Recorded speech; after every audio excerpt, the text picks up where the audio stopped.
Let's start.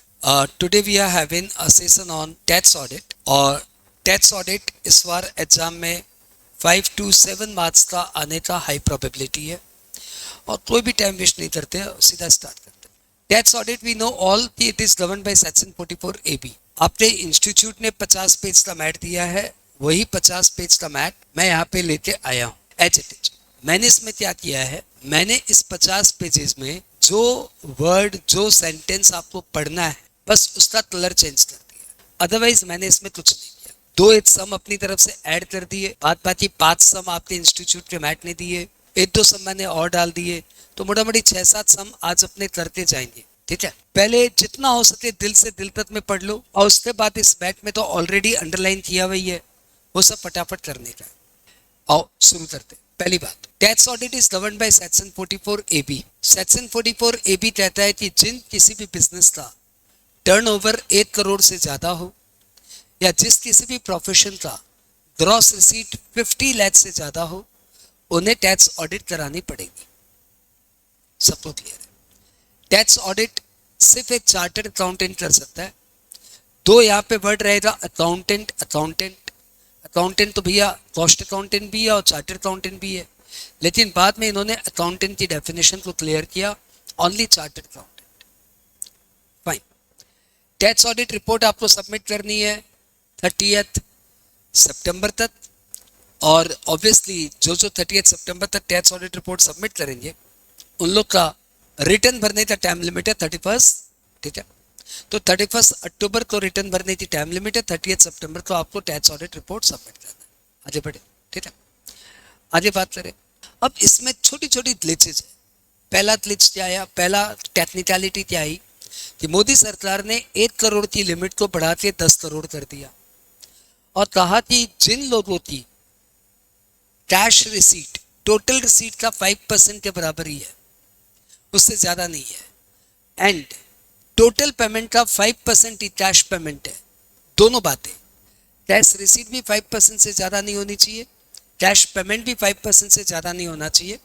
यदि दोनों condition satisfy हो जाए ना, तो भैया इनके लिए थ्रेशोल्ड लिमिट 1 करोड़ से बढ़ा के 10 करोड़ हो गई है.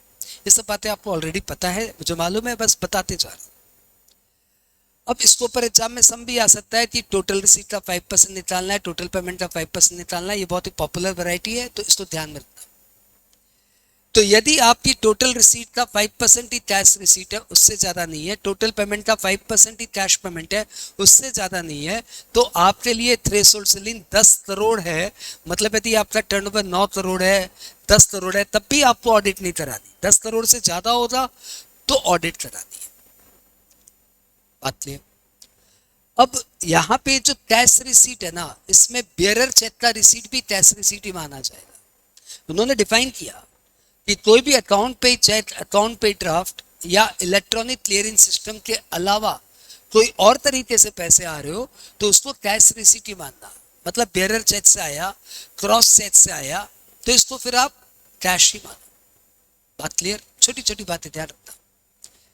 यहाँ पे जो टोटल रिसीट वर्ड है ना, वो टोटल रिसीट में सब तरह की रिसीट आएगी. Every receipt, everything which is credited to bank account, cash account, anything which is debited to bank account or cash account shall be treated as receipt. भले machinery बेचने पे पैसे आ रहे हो तब भी वो रिसीट माना जाएगा. तो रिसीट मतलब टर्नओवर मत समझ लेना. यदि आपकी टोटल रिसीट का 5% तक ही कैश रिसीट है तो आपकी थ्रेशोल्ड सीलिंग 10 करोड़ हो सकती है. एक और कंडीशन है, टोटल पेमेंट का 5% ही कैश पेमेंट. फिर आपको पता है वो प्रिजम्पटिव इनकम के सेक्शन 44 AD, 44 AE, 44 ADA. तो 44 AD आपको पता ही है कि यदि आपका टर्नओवर 2 करोड़ के अंदर अंदर है तो आपको ना अकाउंट्स मेंटेन करना है ना ऑडिट करनी है. अब यहाँ पे कंट्रोवर्सी हो रहा था. एक तरफ आप बोल रहे थे 1 करोड़ के ऊपर ऑडिट करनी है, और दूसरी तरफ आप बोल रहे हो 2 करोड़ तक का टर्नओवर है और आप यदि 44 AD ऑप्ट कर लेते हो, मतलब आपके टर्नओवर का 8% बिजनेस इनकम मान लेते हो, या अकाउंट पे चेक, अकाउंट पे ड्राफ्ट से आ रहा है, तो अपने टोटल रिसीट का मतलब टर्नओवर का 6% तक अपनी बिजनेस इनकम मान लेते हो. तो फिर ना तो आपको अकाउंट्स मेंटेन करना ना ऑडिट मेंटेन करनी है। एंड ये 44 एडी सेक्शन 44 एबी को सुपर सीड करेगा। तो मतलब अब ऑडिट की रिक्वायरमेंट में 3 पॉइंट आ जाए। जिनका टर्नओवर 1 करोड़ से ऊपर है उनको ऑडिट करानी है, जिनका टर्नओवर 10 करोड़ से ऊपर है उनको ऑडिट करानी है। अभी नया क्या सीख लिया, जो 44 एडी ऑप्ट करते हैं और जिनका टर्नओवर 2 करोड़ तक है उन्हें ऑडिट नहीं करानी, मतलब टर्नओवर 2 करोड़ के बाद हो तो ऑडिट करानी है। अब चौथी बात और आ गई, 44 एडी में लास्ट ईयर एक प्रोविजन आ गया कि यदि आपका अकाउंट पे चेक अकाउंट पे ड्राफ्ट से मोटा मोटी पेमेंट आता है, आपकी रिसीट का 5% ही कैश रिसीट है, उससे ज्यादा कैश रिसीट नहीं है, तो फिर 44 एडी की थ्रेशोल्ड सीलिंग 2 करोड़ की जगह 3 करोड़ हो जाएगी। और फिर 3 करोड़ का प्रोविजन और आ गया। तो भाई साहब आज सी डेट में ऑडिट करानी कि नहीं करानी है उसमें देखा जाता है 50 lakh for profession, 1 crore for business, 2 crore for 44 AD, 3 crore for 44 AD and 10 crore for 44 AB. ऐसे बहुत सारे प्रोविजंस आ गए। तो इंस्टीट्यूट ने पहले 4-5 पेजेस तक यही सब डाला, पूरा का पूरा 44 एडी डाल दिया, पूरा का पूरा 44 एडी ए डाल दिया, पूरा का पूरा 44 ए ई डाल दिया। 50 पेज यूं ही नहीं हो गए। और किया क्या इंस्टीट्यूट ने, बेयर एक्ट भी डाल दिया और अपनी कमेंट्री भी डाल दी। इस तरीके से वो 25 पेजेस यहाँ पे वेस्ट जा रहे हैं जो आपको ऑलरेडी पता है। और मैं तुम्हें बताऊं वही 25 पेज जो तुम्हें ऑलरेडी पता है वो एग्जाम में सबसे बेसी वाइटल है। तो जो एग्जाम में आने की सबसे बेसी प्रोबेबिलिटी है ना, वहीं से अपने स्टार्ट करते हैं। न थ्योरी से चलते हैं न कहीं से, सीधे सम से चलते हैं। आओ, न थ्योरी न कुछ, सीधे सम से चलते हैं। याद या हरा हरा जो कलर है ना, ये सब सम से कलर है। आओ आओ, सब रेडी? अच्छा, मुझे इस बात की बहुत ज्यादा रिक्वायरमेंट है कि आप थोड़ा सा भी कम क्लियर हो तो आप बोल देना। शुरू करते हैं। Examine the applicability of tax audit. बताइए किसको टैक्स ऑडिट चाहिए? हमने बोला बताइए, पूछिए हमसे, हमें पता है ऑलरेडी। मैं तो यही मान के चलूंगा ना कि आपको ऑलरेडी पता है। 1 करोड़, 2 करोड़, 3 करोड़ एंड 10 करोड़। लेकिन ये इतना टफ में जा ही नहीं रहा है, सिंपल सिंपल बात कर रहा है। ये बोल रहा है कि भैया सुनो, मेरा एक बिजनेस है और मेरा एक प्रोफेशन है। मतलब मैं बिजनेस भी करता हूँ, प्रोफेशन भी करता हूँ। जैसे संजय मुंद्रा इंसान है, ये टीचिंग का प्रोफेशन भी करता है, सीए इन प्रैक्टिस का प्रोफेशन भी करता है, ये किताबें लिखने का प्रोफेशन भी करता है, प्लस किताबें पब्लिश करने का बिजनेस भी करता है। तो ऐसे लोगों का सपोज बिजनेस का टर्नओवर आ गया 52 लाख और प्रोफेशन का टर्नओवर आ गया 44 लाख, यानी टोटल मिलाते इसका आ गया 96 लाख। ये पूछ रहा है क्या मेरे को ऑडिट करानी है? तो लॉ ने देखो क्या बोला। लॉ ने बोला it is worth while to note that separate limits are prescribe for business and profession. Business के लिए लिमिट 1 करोड़ की है, प्रोफेशन के लिए लिमिट 50 लाख की है, और दोनों की सेपरेट लिमिट है। If an assessee is carrying on both, then provision of section 44AB is applicable if either आपके बिजनेस का टर्नओवर 1 करोड़ से ज्यादा हो जाए या फिर आपके प्रोफेशन की ग्रॉस रिसीट 50 लाख से ज्यादा हो जाए। दो में से एक कंडीशन सेटिस्फाई होनी चाहिए। आप बताइए क्या मेरे बिजनेस का टर्नओवर 1 करोड़ से ज्यादा हुआ क्या? ना। क्या मेरी प्रोफेशन की रिसीट ग्रॉस रिसीट 50 लाख से ज्यादा हुई क्या? ना।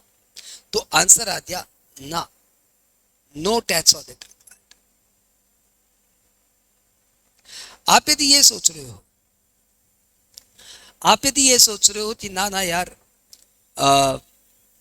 मेरे ग्रॉस रिसीट तो 44 प्लस 52 जोड़ दूं तो 96 लाख हो ही जा रही है, तो आप गलत सोच रहे हो। प्रोफेशन वाले के लिए 50 लाख से ऊपर हुआ था, बिजनेस वाले के लिए 1 करोड़ से ऊपर हुआ था, ये दोनों पूछा जाएगा। दोनों में यदि आपका आंसर है नो, तो टैक्स ऑडिट नहीं चाहिए। पहला क्वेश्चन एकदम क्लियर, ये एग्जाम में फैबुलस क्वेश्चन है, बहुत ज्यादा चांसेस है एमसीक्यू फॉर्मेट में इसको पूछ लेने। दूसरे में आइए, इस बार क्या हुआ, आपकी प्रोफेशन की रिसीट है 48 लाख और आपके बिजनेस का रिसीट भी जबरदस्त है 94 लाख। हम फिर पूछ रहे क्या टैक्स ऑडिट चाहिए क्या? आंसर आप लोग क्या दे रहे हो, फटाफट बोल दो, ठीक है? ये मेरा बनाया हुआ क्वेश्चन है, आपके इंस्टीट्यूट का क्वेश्चन को मैंने एडेप्ट किया है। आपने आंसर दिया क्या? भाई फटाफट रिस्पॉन्ड करना पड़ता है। And answer is again no, क्योंकि ना तो बिजनेस का टर्नओवर 1 करोड़ से ज्यादा है और ना ही प्रोफेशन की रिसीट 50 लाख से ज्यादा है, तो आपको ऑडिट नहीं करानी। तीसरे क्वेश्चन में आओ। इस बार क्या हो रहा है, इस बार आप दो बिजनेस कर रहे हो, बिजनेस ए बिजनेस बी। बिजनेस ए का टर्नओवर 54 लाख और बिजनेस बी का टर्नओवर 48 लाख। यदि दोनों जोड़ दिया जाए तो ये हो जाता है 102 लाख। आप बताओ क्या मेरे को टैक्स ऑडिट करानी है? आई एम द एसएससी जिस जो सिर्फ बिजनेस करता है, लेकिन वो तरह तरह के बिजनेस करता है। गारमेंट्स से बिजनेस करता है, स्टील के बिजनेस करता है, कंस्ट्रक्शन का बिजनेस करता है। अब ये 3-4 बिजनेस कर रहे हो तो किसी बिजनेस का टर्नओवर 60 लाख है, किसी बिजनेस का टर्नओवर 70 लाख है। टोटल मिलाएंगे तो 1 करोड़ के ऊपर है, लेकिन किसी भी पर्टिकुलर बिजनेस का टर्नओवर 1 करोड़ के ऊपर नहीं है। तो क्या उसको टैक्स ऑडिट करानी है? And answer is well counting the turnover limit of 1 crore, जितने बिजनेस है सब की लिमिट मर्ज करके हम लोग आंसर निकालेंगे। तो सब मिला के आपका टर्नओवर 1 करोड़ से ऊपर है, देयरफॉर आपको टैक्स ऑडिट यहाँ पे करानी पड़ेगी। And answer is yes, tax audit needed. I hope ये सब क्लियर। आपका रिस्पॉन्स बहुत इंपॉर्टेंट है, क्योंकि ये बहुत ही पिक्यूलियर वे है कि थ्योरी से स्टार्ट नहीं करके मैंने सीधा न्यूमेरिकल से स्टार्ट किया, क्योंकि मुझे मालूम है ना कि बच्चों का स्टार्टिंग वाला 1 घंटा बहुत इंपॉर्टेंट है। वो 1 घंटे में उसको वो दे दो जो एग्जाम में आने वाला है। ओके, इस बार क्या है, इस बार ये है कि आपका यहां से 54 लाख, यहां से 58 लाख। तो पूछ रहे हैं कि क्या भैया टैक्स ऑडिट चाहिए? दोनों जोड़ दे तो आ जा रहा है 112। तो आंसर इज यस चाहिए। Sale audit of business required, answer is yes. Same.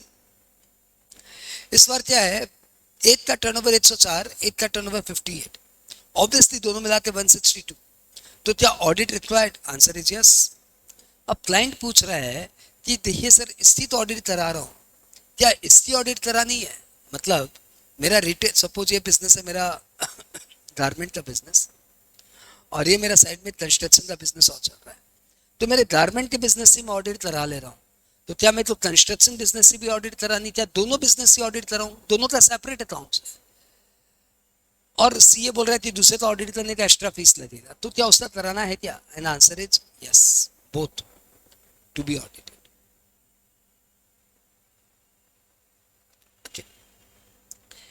एक और लेता हूं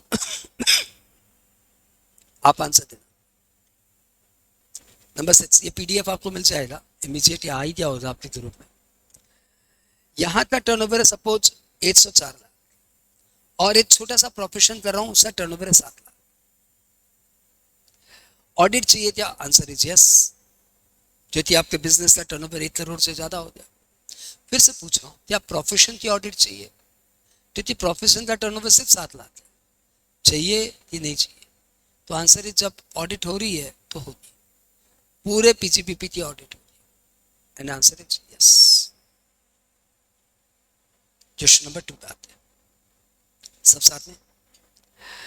इस बार ये जो आपका दूसरा बिजनेस है ना, बिजनेस बी, इसको लेके क्लैरिफाई किया गया कि ये बिजनेस 44 एडी में फॉल करता है। आई होप आपको 44 एडी ध्यान है, यदि नहीं ध्यान है तो बस सुन लो। 44 एडी प्रिजम्पटिव इनकम का सेक्शन है जो कहता है कि आप कोई भी बिजनेस करते हो और यदि आपका टर्नओवर 2 करोड़ के अंदर है तो हम उसकी प्रिजम्पटिव इनकम का आपको ऑफर देते हैं। प्रिजम्पटिव इनकम मतलब आपके उस बिजनेस का, आपकी इनकम हम मान लेंगे 8% ऑफ द टर्नओवर या 6% ऑफ द टर्नओवर। 8% यदि आपको कोई कैश से पेमेंट आता है तो 6% यदि आपको कोई अकाउंट पे चेक, अकाउंट पे ड्राफ्ट या ईसीएस या नोटिफाइड मोड से पेमेंट आता है तो। ठीक है, तो 44 एडी वाला बिजनेस भी मेरा चलता है, दूसरा बिजनेस भी चलता है। ठीक है, अब जो मेरा 44 एडी वाला बिजनेस है उसका टर्नओवर है 52 लाख, और जो मेरा 44 एडी वाला बिजनेस नहीं है उसका टर्नओवर है 52 लाख। दोनों मिलाकर मेरा टर्नओवर है 104 लाख प्लस प्रोफेशन 44 लाख, सब मिलाकर मेरा टर्नओवर आ रहा है 1 करोड़ 48 लाख। मैं पूछ रहा हूं क्या मेरे को ऑडिट चाहिए क्या? तो हम बोले भैया देखो प्रोफेशन का तो 50 लाख के ऊपर नहीं जा रहा है, लेकिन बिजनेस का 104 लाख हो रहा है। तो लॉ ने यहाँ पे क्लियर किया कि while counting the turnover, जो 44 AD वाला बिजनेस है ना, उसकी टर्नओवर काउंटिंग में नहीं आएगी। जो 44 AD वाला बिजनेस है ना, उसकी टर्नओवर की काउंटिंग 44 AD में नहीं आएगी। इसका मतलब आपका टर्नओवर सिर्फ 52 लाख का बिजनेस था, क्योंकि ये वाला 52 लाख काउंटिंग में नहीं आएगा, क्योंकि 52 लाख के लिए तो लॉ ने स्पेशल प्रिविलेज दे रहा है ना। If you have opted 44 AD, no accounts no audit, तो नो अकाउंट्स नो ऑडिट, तो फिर इसको ऑडिट के टर्नओवर में भी काउंट नहीं करेंगे। और नतीजा क्या आया? नतीजा ये आया कि 44 AD ऑप्ट कर चुका है, audit not required, audit no audit required, not required. एक और देता हूं, 2 नंबर अपने बाद में करेंगे। सपोज यहां पे है 104 लाख और यहां पे 52 लाख और यहां पे 36 लाख। अब ये turnover 44 AD opted, 44 AD opt कर लिया तो इससे ऑडिट नहीं चाहिए, परंतु इससे ऑडिट चाहिए। अभी हमने क्या किया, एक बार ऑडिट होगी तो सारे अकाउंट्स से ऑडिट होगी, वो बात सही है। लेकिन यदि कोई पर्टिकुलर बिजनेस आपने 44 AD में ऑप्ट कर लिया है तो आपने उसका अकाउंट्स ही नहीं बनाया, और जब आपने अकाउंट्स बनाया नहीं तो ऑडिट कहां से होगा? हाँ, ऑडिट घंटी होगी, कुछ नहीं होगी, ऑडिट होती नहीं। बात क्लियर? आइए पॉइंट नंबर 2 पे आइए। इस बार क्या है कि आपका टर्नओवर तो वही है 1 करोड़ के अंदर वाला, और ये 48 लाख वाला। आपने 44 AD ऑप्ट ही नहीं किया। अब ये पूछ रहे थे बताओ 44 AD ऑप्ट नहीं किया तो ऑडिट चाहिए थी कि नहीं चाहिए? तो आंसर इज यस। यदि आपने 44 AD ऑप्ट नहीं किया तो आपको याद ही होगा 44 AD में आपने प्रिजम्पटिव इनकम में पढ़ा था कि 44 AD इज ऑप्शनल, और यदि वो ऑप्शन आप ऑप्ट करते हो तब तो नो ऑडिट नो अकाउंट्स। लेकिन यदि आप वो ऑप्शन ऑप्ट नहीं करते हो तो accounts is mandatory and audit is mandatory. So in the given case, the person has not opted 44 AD. Since he has not opted 44 AD, therefore accounts is mandatory and audit is mandatory irrespective of turnover. तो यहाँ पे भाई साहब आपको audit करानी पड़ेगी, audit is must. अब audit होगी तो किसकी होगी? फिर सब पूरे अकाउंट से ऑडिट। एक और केस लेकर आता हूं, आप बताना क्या होगा।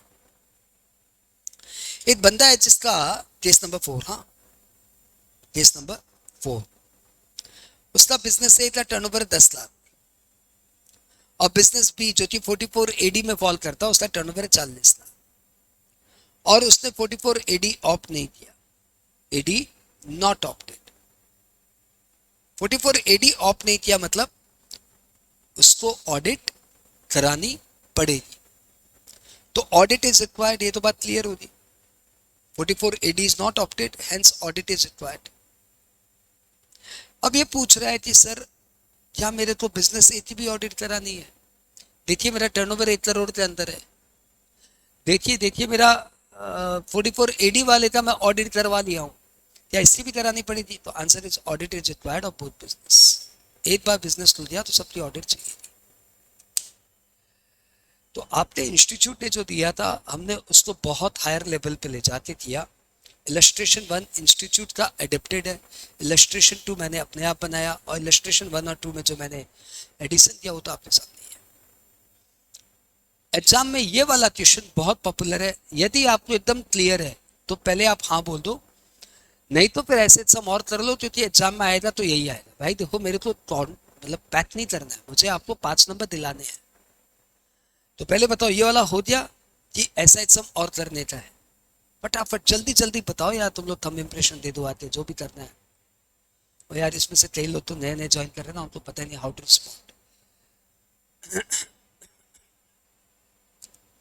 आओ कॉपी में जाओ और फटाफट ये सम लिखो। बच्चे बोल रहे एक सम सर ऐसा होता रहा दीजिए, ठीक है? चलो गो हेड, एक सम आप करो जो एग्जाम में आ सकता है मोस्ट लाइकली।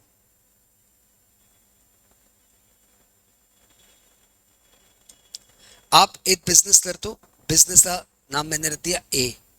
आप एक बिजनेस और कर दो, बिजनेस का मैंने नाम रख दिया बिजनेस बी। आप एक प्रोफेशन कर दो, ठीक है। केस वन, फटाफट जवाब देना। केस वन लिखना हो गया क्या?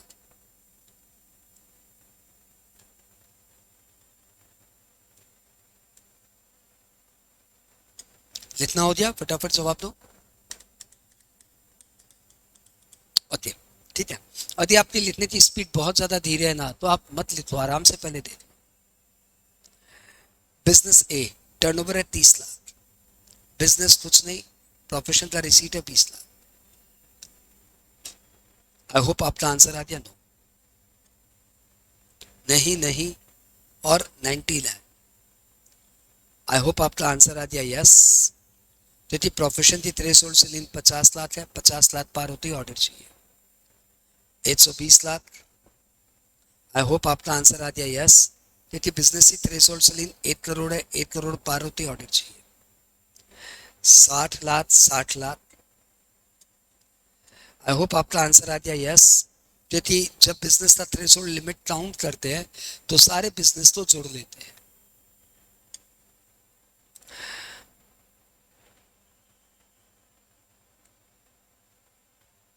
आई होप आपका आंसर आ गया no.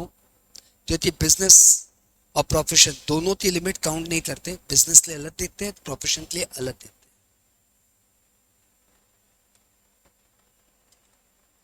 60 lakh, 60 lakh. 44 AD opted. अब 44 AD ऑप्ट कर लिया तो ये वाला टर्नओवर काउंटिंग में नहीं आएगा and answer is audit not required.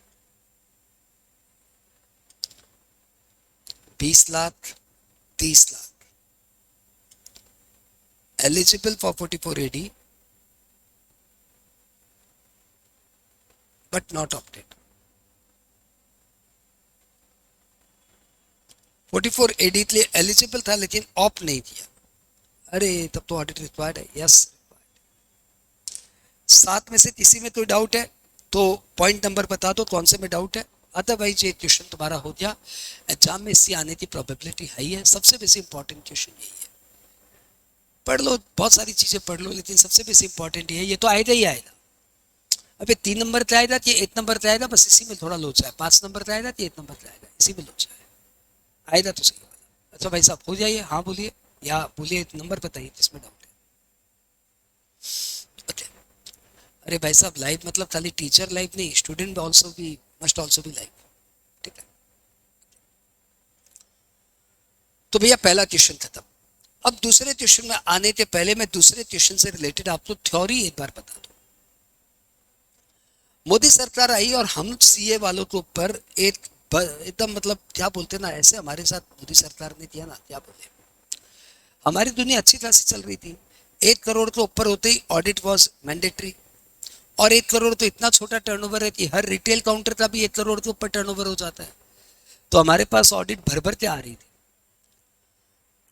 Modi सरकार ने कर दिया कि जिनका टर्नओवर 10 करोड़ है ना, उन्हें ऑडिट नहीं चाहिए, प्रोवाइडेड उनकी cash receipt 5% of total receipt के अंदर अंदर हो and cash payment 5% of total payment के अंदर अंदर हो। Cash receipt does not exceed 5% of total receipt, cash payment does not exceed 5% of total payment. Total receipt मतलब रिसीट एकदम लिटरल वर्ड लीजिए, जो भी बैंक अकाउंट में पैसा आ रहा है सब रिसीट है। भले गुड्स बेचता आ रहा हो या एसेट बेचता आ रहा हो या कोई भी कैसे करके आ रहा हो।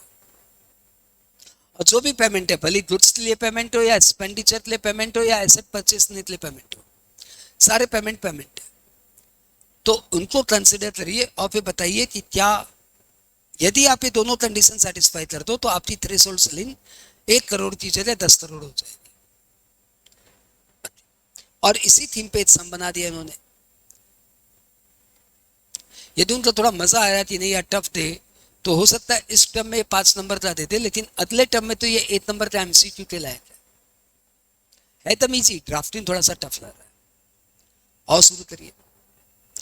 The following information is noted from the records of ABC and Company, a partnership firm engaged in manufacture and trading of goods for the previous year ending on 31st March 2025. क्या दिया? आपकी रिसीट की detail दी थी, इतनी receipt cash में आ रही है, इतनी रिसीट एनईएफटी से आ रही है, टोटल इतनी रिसीट हो रही है। और यहाँ पे पेमेंट बता दिया, इतना पेमेंट कैश में आ रहा है, इतना पेमेंट एनईएफटी से आ रहा है, इतना पेमेंट टोटल आ रहा है। तो बोला ठीक है, बताइए क्या क्या है। तो बोला देखो मशीनरी बेचते इतना पैसा आया और मशीनरी खरीदते इतना पैसा गया, ठीक है। कार खरीद के बेचते इतना पैसा आया, इतना पैसा गया। एडवांस रिसीव फॉर सेल ये टर्नओवर में नहीं आएगा, लेकिन ये रिसीट में आएगा। एडवांस रिसीव फॉर सेल इतना आया। परचेज ऑफ रॉ मटेरियल ये तो परचेज है ही, खैर इतना गया। परचेज ऑफ फिनिश गुड्स ये इतना गया। सेल ऑफ गुड्स ये तो टर्नओवर है ही। और इनकम टैक्स रिफंड इसको भी रिसीट में काउंट कर लिया भाई साहब। इनकम टैक्स रिफंड इसको भी रिसीट में काउंट कर लिए। हमने बोला भाई साहब इतना ब्यौरा देने का कोई फायदा नहीं है, बिकॉज हम कंफ्यूज तो होने वाले हैं नहीं। हमें पता है कि चाहे गुड्स लिए पैसा चाहे या एक्सपेंडिचर के लिए पैसा चाहे, मशीनरी परचेज करने के लिए पैसा चाहे या कार परचेज करने के लिए पैसा चाहे, सब परचेज है। और वैसे ही कोई भी पेमेंट, कोई भी रिसीट, चाहे गुड्स बेचते पैसा है, चाहे इनकम टैक्स का रिफंड है, चाहे मशीनरी बेचते पैसा है, चाहे कार बेचते पैसा है, चाहे कोई एडवांस पैसा है, सब रिसीट है। तो हमें सिर्फ इससे मतलब है टोटल डेटा से। आप बताइए आपकी टोटल रिसीट कितनी है? तो भाई साहब आपकी टोटल रिसीट है 605, ठीक है। आपकी कैश रिसीट कितनी है? अच्छा और भी रिसीट डाल दिया क्या? हाँ इससे मतलब नहीं है। आपकी टोटल रिसीट कितनी है? 981, ये तो टर्नओवर है। आपकी टोटल रिसीट कितनी है? 981, सब जोड़ के। आपकी टोटल रिसीट में कैश रिसीट कितनी है? 46.3। कहाँ से आ रहा है सर ये? अरे इसको जोड़ के यार, इसको जोड़ो ना तुम, 46.3 आएगा। वैसे टोटल जोड़ो ना, इसको जोड़ो, ये 981 आएगा। तो भाई साहब आपकी कैश रिसीट परसेंटेज में कितनी है? तो 46.3 डिवाइडेड बाय 981.3 इंटू 100 कैलकुलेटेड या 4.72%, ये हमने निकाल के दे दिया। Since cash receipt 5% of total receipt के अंदर अंदर है, देयरफॉर रिसीट वाली क्राइटेरिया फुलफिल्ड। अब हमें पेमेंट वाली क्राइटेरिया भी फुलफिल करनी है, और यदि वो पेमेंट वाली क्राइटेरिया भी फुलफिल कर दिया तो फिर 10 करोड़ थ्रेशोल्ड हो जाएगा, और हमारा टर्नओवर 10 करोड़ के अंदर अंदर है, तो फिर हमें टैक्स ऑडिट नहीं चाहिए। बात क्लियर क्या? इधर आइए, आपकी पेमेंट देखिए भैया, कौन से अकाउंट पे पेमेंट हो रहा है ये मत बताइए, बस टोटल पेमेंट बता दीजिए। तो भाई साहब टोटल पेमेंट आपका 505 और आपका कैश पेमेंट कितना है? 28। तो एक बार ये कैलकुलेशन कर लीजिए, 28/505 इंटू 100, तो ये आया 5.54। अरे यार ये तो 5% से ज्यादा हो गया। सिंस आपका पेमेंट 5% से ज्यादा हो गया, कोई भी एक, या तो रिसीट 5% से ज्यादा हो जाए या पेमेंट 5% से ज्यादा हो जाए, if anything is going higher then 5%, then 10 crore वाली threshold ceiling shall not be applicable. और 10 करोड़ वाली थ्रेशोल्ड सीलिंग नॉट एप्लीकेबल मतलब 1 करोड़ वाली एप्लीकेबल, और आपका टर्नओवर तो 1 करोड़ से ज्यादा है। तो आंसर क्या आ गया? Tax audit is mandatory, tax audit is mandatory, tax audit is mandatory. In the instant case, tax audit is mandatory. किसी के मन में कोई डाउट आया क्या? एक बार फिर से तुम्हारी चॉइस, खुश रहो, एग्जाम में न्यूमेरिकल आने की प्रोबेबिलिटी हाई है। पहले बताओ इस पे सम और चाहिए कि इससे काम हो गया, दिल भर गया? अरे लोगों का दिल भर गया, लोग बोलते ये आज हम संभाल लेंगे। अरे वाह। और बात बाकी लोगों का दिल का पता नहीं है, बोलता दिल का भरोसा नहीं है सर, कैसे बोल दूं भर गया नहीं भर गया। तो उन्हें एक बार एक सम और दे देते हैं, नहीं? आओ इस सम को कॉपी करिए, और यदि आपका पेन धीरे चलता है तो प्लीज कॉपी मत करिए, आराम से देखिए। सेम इसी थीम पे ये जो सम हमने दिया ना, ये इंस्टीट्यूट ने दिया था। अब इसी को मैं चेंज करके नया सम बना रहा हूँ, क्योंकि ऐसा तो नहीं कि अपने study mate as it is same दे देंगे। हो सकता है दे दे, लेकिन थोड़ा टफ बनाने गया तो ये आपको काम आएगा। अच्छा, इलस्ट्रेशन ऑन 10 CR। आपका सेल्स है 700 टोटल, उसमें से कैश सेल है 40 लाख और बैंक से आ रहा है 660 लाख। सब साथ में, सब साथ आवाज बढ़। आपकी मशीनरी बेचने से मशीन से पैसा आया 200 लाख और पूरा का पूरा अकाउंट पे चेक्स है। ये आपकी रिसीट की टोटल आ गई 860 लाख। कैसे कैसे कैसे 860 लाख, 40 लाख और 9। अब आते हैं पेमेंट में। आपका सैलरी पेमेंट हुआ है 100 लाख, उसमें से 10 लाख कैश पेमेंट हुआ है और 90 लाख अकाउंट पे चेक्स हुआ है। ठीक है, सैलरी के अलावा आपने कुछ परचेजेस किया है, करीबन 300 लाख की परचेजेस मारी है, सब की सब बैंकिंग नोट्स 300। और आपने एक मशीन परचेज किया है 100 लाख का, जो आपने बैंकिंग नोट से परचेज किया है।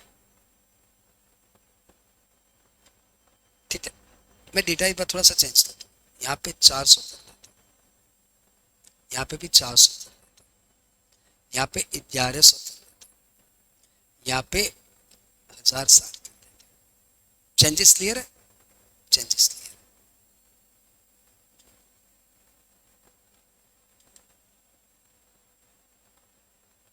ओके, आपको बताना है टैक्स ऑडिट रिक्वायर्ड और not.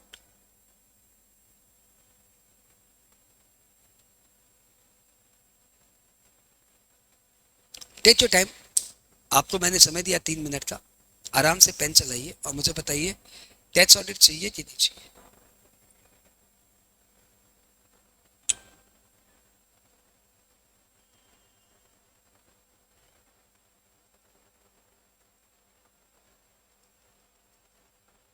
Fast.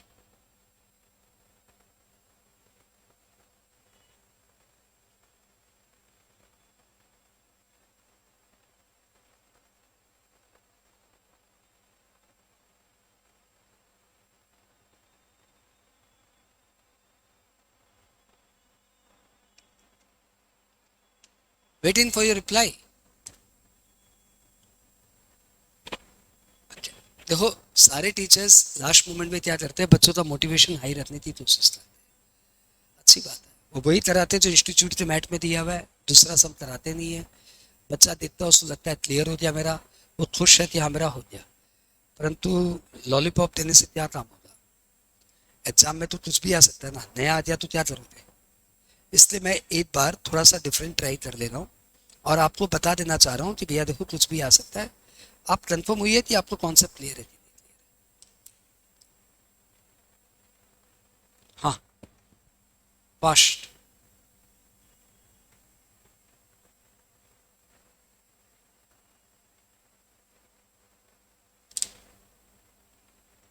Not required. Mansi Rathore is से नॉट रिक्वायर्ड। दीपेश शर्मा बोल रहा है रिक्वायर्ड। आओ टॉपिक पे आते हैं। भाई देखो, इतना समय नहीं है कि मैं एक एक का आंसर का वेट करूं, फिर जो बच्चे वीडियो देख रहे हैं वो पजल्ड हो जाएंगे। लेकिन जो वीडियो देख रहे हैं उन्हें भी ये प्रिविलेज मिलना चाहिए कि उन्हें पता होना चाहिए कि स्वामी बोल रही है नॉट रिक्वायर्ड, फलाना बोल रहा है रिक्वायर्ड, तो ये क्वेश्चन डिबेटेबल हो चुका है। और बात करें, पहली बात यदि टैक्स रिसीट की बात करें ना, तो tax receipt well with in 500%, 5%, well with in 5%। 40 divided by 1100, ये कैलकुलेशन की दरकार ही नहीं थी, ये अपने आप ही मालूम पड़ रहा था कि ये 5% के अंदर अंदर है। ये कैश रिसीट, और कैश पेमेंट भी नजर आ रहा है 2% के करीब है, 10/500, तो एग्जैक्ट 2%। तो इसका कैश रिसीट भी 5% के अंदर है, कैश पेमेंट भी 5% के अंदर है, तो इसकी थ्रेशोल्ड सेलिंग कितनी होगी? 10 करोड़। अब यदि 10 करोड़ हो गई तो बताइए क्या इसको ऑडिट चाहिए कि नहीं चाहिए? अब जो बोल रहे ऑडिट रिक्वायर्ड, वो ये सोच के बोल रहे हैं कि भैया देखो ना, थ्रेशोल्ड को तो पार कर दिया, टर्नओवर तो इसका 10 करोड़ से ऊपर हो गया। मैं उन्हें बताऊं, ये जो 11 करोड़ आपको नजर आ रहा है ना, ये उसकी ग्रॉस रिसीट है, टर्नओवर नहीं है। टर्नओवर में कभी मशीनरी सेल नहीं आएगा, टर्नओवर में खाली गुड सेल आएगा, और इसका टर्नओवर सिर्फ 7 करोड़ है। सिंस इसकी कैश रिसीट कैश पेमेंट 5% के अंदर है, इसलिए इसकी थ्रेशोल्ड सेलिंग होगी 10 करोड़, और इसका टर्नओवर यानी सेल ऑफ गुड्स ये सिर्फ 5% के अंदर है। सॉरी, ये टर्नओवर सिर्फ 7 करोड़ है, यानी 10 करोड़ के अंदर है।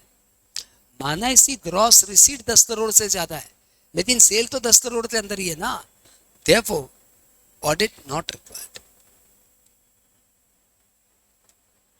कैसा लगा tuition? Okay, nice, I hope you enjoyed it. आओ आगे बढ़े। तो क्वेश्चन नंबर 2 भी अपना हो गया। इंस्टीट्यूट ने 5 ट्यूशन दिए हैं, उसमें से एक ट्यूशन, पहला वाला मुझे सबसे इंपॉर्टेंट लगा, मैंने करा दिया, वैसा एक सम और करा दिया। क्वेश्चन नंबर 2 भी मुझे बहुत अच्छा लगा, लेकिन मुझे MCQ ले अच्छा लग रहा है, बहुत ईजी था, तो मैंने इसका थोड़ा टफ वर्जन करा दिया। अब क्वेश्चन नंबर 3 में आते हैं। क्वेश्चन नंबर 3 में आते हैं। इसमें क्या हो रहा है? The following information is noted from the record of PQR Limited, engaged in 2 businesses, sale of computer and ready-made garment. उनका कंप्यूटर का बिजनेस है और रेडीमेड गारमेंट का बिजनेस है, दोनों की सेल बता रहे हैं। सेल थ्रू बैंकिंग चैनल 300 और 50, तो कंप्यूटर का तो ठीक है 300 और 50, और sale made in cash, computer business है तो कैश में सेल ही नहीं है, हाँ गारमेंट बिजनेस का 200 कैश सेल है। Purchases through the banking channel 250-200, यानी सब मिला के एक गारमेंट बिजनेस ऐसा है जिसमें कैश सेल बहुत जबरदस्त हो गई, अदरवाइज इनका पूरा बिजनेस बैंकिंग मोड में ही चलता है। PQR Limited is of the view that in the case of computer business, tax audit is not required as entire sale and purchases were made through a proper banking mode। तो मेरा computer business तो पूरा banking mode से चलता है, सारा purchase banking mode, सारा payment, सारा कलेक्शन बैंकिंग मोड, तो कंप्यूटर बिजनेस तो मेरा पूरा बैंकिंग मोड से चलता है, इसलिए मेरे को आप थ्रेशोल्ड सेलिंग 10 करोड़ एप्लीकेबल होनी चाहिए, और मेरे को उस पर ऑडिट नहीं चाहिए। हाँ गारमेंट बिजनेस में मैंने क्या कर दिया, कैश में बहुत सारा सेल मार दिया, तो गारमेंट बिजनेस में आप मेरा ऑडिट करवा लीजिए। ये सोच के उसने अपना गारमेंट बिजनेस का टैक्स ऑडिट करा के रिपोर्ट सबमिट कर दी। However, the company had submitted a tax audit report for the garment business, submit कर दी। आपको बताना है क्या होगा, तो आपको क्लियर ही है कि भाई साहब बिजनेस तो दोनों मिला के देंगे, और दोनों मिला के, अरे दोनों मिला के आपकी रिसीट हो रही है 550, और उसमें से कैश रिसीट है 200, जो कि अपरेंटली 5% से बहुत ज्यादा है ना, 36% आपकी कैश रिसीट है। सिंस आपकी कैश रिसीट 36% चली गई, इसलिए आपको अपने पूरे बिजनेस की ऑडिट करवानी पड़ेगी, सारे बिजनेस, गारमेंट बिजनेस से भी और कंप्यूटर बिजनेस से भी। और आपने जो काम किया ना कि खाली गारमेंट बिजनेस से ऑडिट कराते रिपोर्ट सबमिट करती, वो गलत हो गया। आपको कंप्यूटर बिजनेस से भी ऑडिट करवानी पड़ेगी। Message clear? Message clear. अभी लोग पूछ रहे बताओ कंसिक्वेंस क्या होगा, तो भाई साहब ऑडिट नहीं कराएंगे तो कंसिक्वेंस क्या होगा? ऑडिट नहीं कराएंगे तो पेनल्टी लगेगी, ऑडिट नहीं कराएंगे तो क्या होगा, कंसिक्वेंस के नाम पे क्या होगा, छोटी सी पेनल्टी वो लगेगी। तो सर कितने की पेनल्टी लगेगी? पेनल्टी लगेगी 0.5% ऑफ टर्नओवर और 1,50,000 विच एवर इज लोअर। सभी को पता है बात। फिर भी दोबारा सुन लो, 0.5% ऑफ टर्नओवर और 1,50,000 विच एवर इज लोअर, उतने की पेनल्टी लगेगी। अब ये क्या पूछ रहे थे, ठीक है वो पेनल्टी जो लगेगी उसके लिए मेरे दो बिजनेस है, एक गारमेंट है एक कंप्यूटर था, तो मैंने कंप्यूटर वाले बिजनेस की ऑडिट नहीं कराई, गारमेंट की तो ऑडिट करवा ली ना। तो जब मेरा पेनल्टी लगा रहे हैं तो सिर्फ गारमेंट बिजनेस को कंसिडर करिए, और पेनल्टी जो लगाने जा रहे हैं वो गारमेंट बिजनेस का तो मैंने ऑडिट करवा ही लिया है, कंप्यूटर बिजनेस की मैंने ऑडिट नहीं कराई। तो कंप्यूटर बिजनेस का टर्नओवर है 300, तो 300 का 0.5% कितना होता है, 300 लाख का 0.5%, 15,000 रुपया। 300 लाख का 0.5%, 1.5 लाख यार, तो आपको 1.5 लाख की ऑडिट करानी पड़ेगी। तो एसएससी का ये प्ली मानने लायक है कि आपने गारमेंट बिजनेस की ऑडिट करवा ली है, तो गारमेंट बिजनेस का टर्नओवर काउंटिंग में नहीं आएगा। जो कंप्यूटर बिजनेस की आपने ऑडिट नहीं कराई है उस कंप्यूटर बिजनेस का 0.5% आपको पेनल्टी देना पड़ेगा, यानी आपको 1.5 लाख रुपया पेनल्टी देनी पड़ेगी। वैसे भी 1.5 लाख से बेसिक पेनल्टी नहीं होती, बिकॉज पेनल्टी 0.5% ऑफ टर्नओवर और 1,50,000 विच एवर इज लोअर। तो ऑलरेडी आप 1.5 लाख मैक्सिमम पेनल्टी ऑलरेडी दे चुके हो। लेकिन यदि यहाँ पे कंप्यूटर का टर्नओवर 200 लाख के अंदर भी होता तो भी आपको वही 0.5% ऑफ कंप्यूटर बिजनेस की ही पेनल्टी देनी पड़ती। आई होप ये बात क्लियर, इसके ऊपर तो कोई सब नहीं चाहिए। हाँ, इसके ऊपर तो कोई सब नहीं चाहिए, मुझे भी लगता है इसके ऊपर कोई सब नहीं चाहिए, दिस पार्ट इज ऊपर। तो आपके दो पार्ट है, एक फॉर्म 3CB 3CD बोल के फॉर्म दिया हुआ है पूरा, वो अभी अपने पढ़ना बाकी है, और एक किसको ऑडिट चाहिए, कब ऑडिट चाहिए, ऑडिट नहीं कराया तो क्या होगा, ये सब बातें एक पार्ट है। तो आपका पार्ट ए का मैंने सारे सम करा दिए हैं, थ्योरी नहीं पढ़ाई है, सम करा दिए।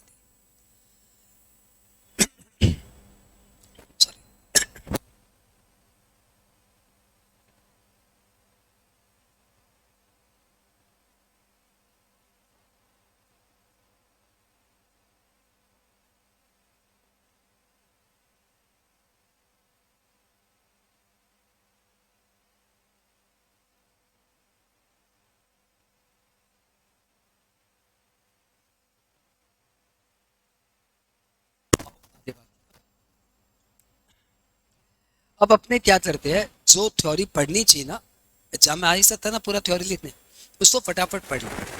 और अच्छी बात क्या है, इसमें जो रेड किया हुआ ना हमें बस वही पढ़ना है, ठीक है, खाली रेड वाला पार्ट। मैं यदि आपकी जगह होता तो मैं खाली रेड वाला पार्ट ही करती। Report of tax audit is to be given by the accountant, accountant मतलब chartered accountant, in form 3CA 3CB and 3CD। तो आपका दिमाग में यहाँ पे आया सर ये 3CA 3CB और 3CD क्या है, ये थोड़ा बता दीजिए, ये तीन तीन फॉर्म क्या है। तो देखो भाई, ये तो है ऑडिट का फॉर्म और ये है NHCR। इसमें तो आप ऑडिट रिपोर्ट सबमिट कर दो और इसमें आप पूरी डिटेल्ड वर्किंग बता दो, ठीक है। तो या तो आप 3CA विथ वर्किंग सबमिट करेंगे और या फिर आप 3CB विथ वर्किंग सबमिट करेंगे, तो ये दो में से एक सीन आएगा। अच्छा, तो सर किसको 3CA भरना है, किसको 3CB भरना है, ये बता दीजिए, क्योंकि ये तो क्लियर हो गया कि 3CD सबको भरना है। अब 3CA उसको भरना है जो और किसी लॉ के कारण टैक्स ऑडिट ऑलरेडी करवा चुका है, वो 3CA भरेगा। जैसे कंपनी लॉ में भी टैक्स ऑडिट मैंडेटरी है, तो कंपनी लॉ के कारण यदि उसने अपनी ऑडिट ऑलरेडी करा ली है तो वो 3CA भरेगा प्लस 3CD भरेगा। और मेरे जैसे इंडिविजुअल HUF जिनको ऊपर कोई लॉ अप्लाई नहीं होता, ना तो कंपनी लॉ, ना LLP लॉ, ना कोऑपरेटिव सोसाइटी लॉ, और इंडिविजुअल के ऊपर ऐसा कोई लॉ नहीं है कि आपको ऑडिट करानी पड़ेगी, तो मैं किसी और लॉ के कारण ऑडिट नहीं करा रहा हूँ, मुझे सिर्फ इनकम टैक्स के 44AB के कारण ऑडिट करानी पड़ रही है। तो मेरे जैसे लोग 3CB प्लस 3CD भरेंगे। तो जिनको किसी और लॉ के कारण ऑडिट करानी पड़ी वो 3CA प्लस 3CD भरेंगे। और मेरे जैसे इंसान जिसको किसी लॉ के कारण ऑडिट नहीं करानी पड़ी, सिर्फ 44AB के कारण ऑडिट करानी पड़ी, वो 3CB एंड 3CD भरेंगे। आपको ये बात क्लियर होनी चाहिए। MCQ में पूछ सकता है, पहले बता दो हाँ या ना। कैसे पूछेगा सर ये भी बता दीजिए। देख लो, आप एक HUF हिंदू अनडिवाइडेड फैमिली, आपका टर्नओवर है 140 लाख और आपकी कैश रिसीट है 70 लाख। आपसे पूछा गया ऑडिट रिक्वायर्ड और नॉट, आपने बोला यस, विच फॉर्म, और आपको ऑप्शन दे दिया गया 3CA, 3CB, 3CD, ABC, A+B, A+C, B+C, only C। आपको क्लिक करना है भाई कौन सा आपके लिए मैंडेटरी है। फटाफट बता दो कौन सा मैंडेटरी है, आपका कौन सा ऑप्शन आ रहा है। इन चार में से एक ऑप्शन बताना आपको, इन चार में से एक ऑप्शन बताना है। तो आई होप आपको एकदम क्लियर हो गया। मैं बता दूं 1 2 3 4, 1 2 3 4 में से आपको एक ऑप्शन बताना है। तो आपको क्लियर है कि HUF तो किसी और लॉ के कारण ऑडिट नहीं करानी, इसको तो ये टर्नओवर 140 लाख हो गया, इसलिए ऑडिट करानी पड़ी। तो ये 3CB एंड 3CD भरेगा। तो 3CB एंड 3CD मतलब B+C, यानी ऑप्शन 3 हो गया। इस तरह का एक क्वेश्चन एग्जाम में बनता है और ऐसा MCQ अभी तक आपके इंस्टीट्यूट के मैट ने नहीं दिया। ध्यान में रखना कि मैं सिर्फ वही पढ़ा रहा हूं कि एग्जाम में कैसे पूछेगा वैसे बता रहा हूं। एक और क्वेश्चन दे देता हूं, आप बताना। वीडियो तो तुम लोग ऑडिट के ऑलरेडी देख देख के बैठे हो, नहीं देखा तो तुमको ऐसा देखने भी नहीं मिलेगा, और देख चुके हो तो तुम्हारी बुद्धि जागृत हो चुकी है कि ऐसा तो नहीं देखा। और एक कंपनी है, इसका टर्नओवर आ गया 190 नहीं 11 करोड़, टर्नओवर 11 करोड़ है, तो कोई कैश रिसीट देने की दरकार ही नहीं है, क्योंकि 10 करोड़ की भी लिमिट पार कर चुका है, तब तो ऑडिट चाहिए। अब आपको बताना है इसको क्या भरना है। A 3CA, B 3CB, C 3CD, option 1 A+B, option 2 B+C, option 3 A+C, option 4 B+C, नहीं B+C हो जाए, A+C हो जाए, सभी हो जाए। हाँ ओनली C। हाँ क्या है ऑप्शन? तो आंसर है ये तो ऑलरेडी कंपनी है, इसको तो कंपनी लॉ के कारण ऑडिट करानी पड़ी। ये LLP होता तब भी मैं ये बोलता, इसको तो LLP एक्ट के कारण ऑडिट करानी पड़ी। यदि कोऑपरेटिव सोसाइटी होता तो मैं ऐसे ही बोलता, इसको तो कोऑपरेटिव सोसाइटीज एक्ट के कारण ऑडिट करानी पड़ी, तो इसको तो किसी और लॉ के कारण ऑडिट करानी पड़ी। तो ये भरेगा 3CA और NH से 3CD, यानी A+C, A+C यानी इसका भी आंसर हो गया था। ऑप्शन क्लियर, बात एकदम क्लियर। ओके, तो पहला सेंटेंस आप लोग को क्लियर हो गया, किसको 3CA भरना है, किसको 3CB भरना है। दो इंस्टीट्यूट ने भी ऐसे डाला 3CA/3CB, यानी इन दोनों में से कोई एक, एंड 3CD, 3CD तो भरना ही पड़ेगा। सबको क्लियर हो गया क्या? अब यहाँ पे इन्होंने क्या किया, पूरा बेरेट डाल दिया और नीचे पूरी बेरेट की फिर रनिंग एनालिसिस डाल दिया। तो 20 पेज का 7-8 पेज का बेरेट और 7-8 पेज से एनालिसिस, अरे बेवजह खींच दिया। तो भैया मैंने इसको अंडरलाइन करके आपके लिए बहुत छोटा कर दिया। तो पहली बात जो 44AB है ना, वो सबके ऊपर एप्लीकेबल है। एवरी पर्सन जिसकी टोटल सेल या टर्नओवर या ग्रॉस रिसीट, 3 वर्ड बोला लॉ ने, टोटल सेल या टर्नओवर या ग्रॉस रिसीट 1 करोड़ को एक्सीड करता है, एक्सीड को भी अंडरलाइन करो, 1 करोड़ को एक्सीड करता है तो भैया उसके लिए टैक्स ऑडिट मैंडेटरी है। लेकिन यदि आपकी एग्रीगेट ऑफ टोटल रिसीट का 5% तक की टैक्स रिसीट है एंड आपकी एग्रीगेट ऑफ ऑल पेमेंट का 5% ही टोटल पेमेंट है, तो ये जो थ्रेशोल्ड सीलिंग है ना, वो 1 करोड़ की जगह हो जाएगी 10 करोड़। ठीक है, आप मेरे रेड कलरिंग से सेटिस्फाइड हो कि काम की बात सिर्फ कलर किया हुआ है। प्रोवाइडेड फर्दर दैट यदि आपको कोई चेक से पेमेंट आया विच इज नॉट अकाउंट पे चेक, तो भाई साहब वो कैश ही माना जाएगा। यदि आपको कोई चेक से पेमेंट आया अदरवाइज देन अकाउंट पे चेक, तो वो कैश ही माना जाएगा। आओ आगे बढ़े। यदि आप प्रोफेशन करते हो और आपकी ग्रॉस रिसीट इन प्रोफेशन एक्सीड्स 50 लाख, तो भाई साहब आपको ऑडिट करानी पड़ेगी। तो आपको लगा थी सर, मैं तो ये सोचा था कि टर्नओवर के लिए, सॉरी बिजनेस के लिए टर्नओवर वर्ड है और प्रोफेशन के लिए ग्रॉस रिसीट वर्ड है। लेकिन जब मैं लॉ पढ़ रहा हूँ, बेयर एक्ट पढ़ रहा हूँ, ये तो बेयर एक्ट है ना, तो प्रोफेशन के लिए ग्रॉस रिसीट वर्ड यूज किया है, लेकिन बिजनेस के लिए ग्रॉस रिसीट भी वर्ड यूज किया, टर्नओवर भी वर्ड यूज किया, दोनों वर्ड यूज किया है। तो कंफ्यूजन हो रहा है सर। तो मैं आपको बाद में बताऊंगा कि बिजनेस में क्या क्या आता है। एक एग्जांपल के तौर पे बता दूं कि जो कमीशन एजेंट का काम करते हैं उनको सिर्फ कमीशन मिलता है। ऑब्वियसली वो सप्लाई ऑफ सर्विस कर रहे हैं, सप्लाई ऑफ गुड्स नहीं कर रहे, सप्लाई ऑफ सर्विस कर रहे हैं। But to be noted, every supply of service is not a profession. Even a supply of service can be treated as business, is it not? A supplier of service can be treated as business, and if it is a business तो वहां पे turnover है नहीं, क्योंकि वो तो turnover cell मारता ही नहीं है, वो तो सेल दूसरों के भी आप में करता है, बदले में कमीशन लेता है।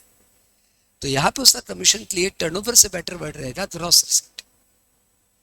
इसलिए बिजनेस के लिए तीनों वर्ड डाल दिया, total sale, turnover and gross receipt, और प्रोफेशन में एक ही वर्ड डाला, ग्रॉस रिसीट। आई होप यहां तक क्लियर। यदि आप 44 AE या 44 BB या 44 BBB इस तरीके के सेक्शंस जो कि प्रिजम्पटिव इनकम के सेक्शन है, 44 AE वो ट्रांसपोर्ट वाला, 44 BB 44 BBB, ये सब बिजनेस यदि आप करते हो और आप इससे कम इनकम दिखाते हो, मतलब 44 AE में जितनी इनकम आ रही ना उससे कम इनकम दिखाते हो,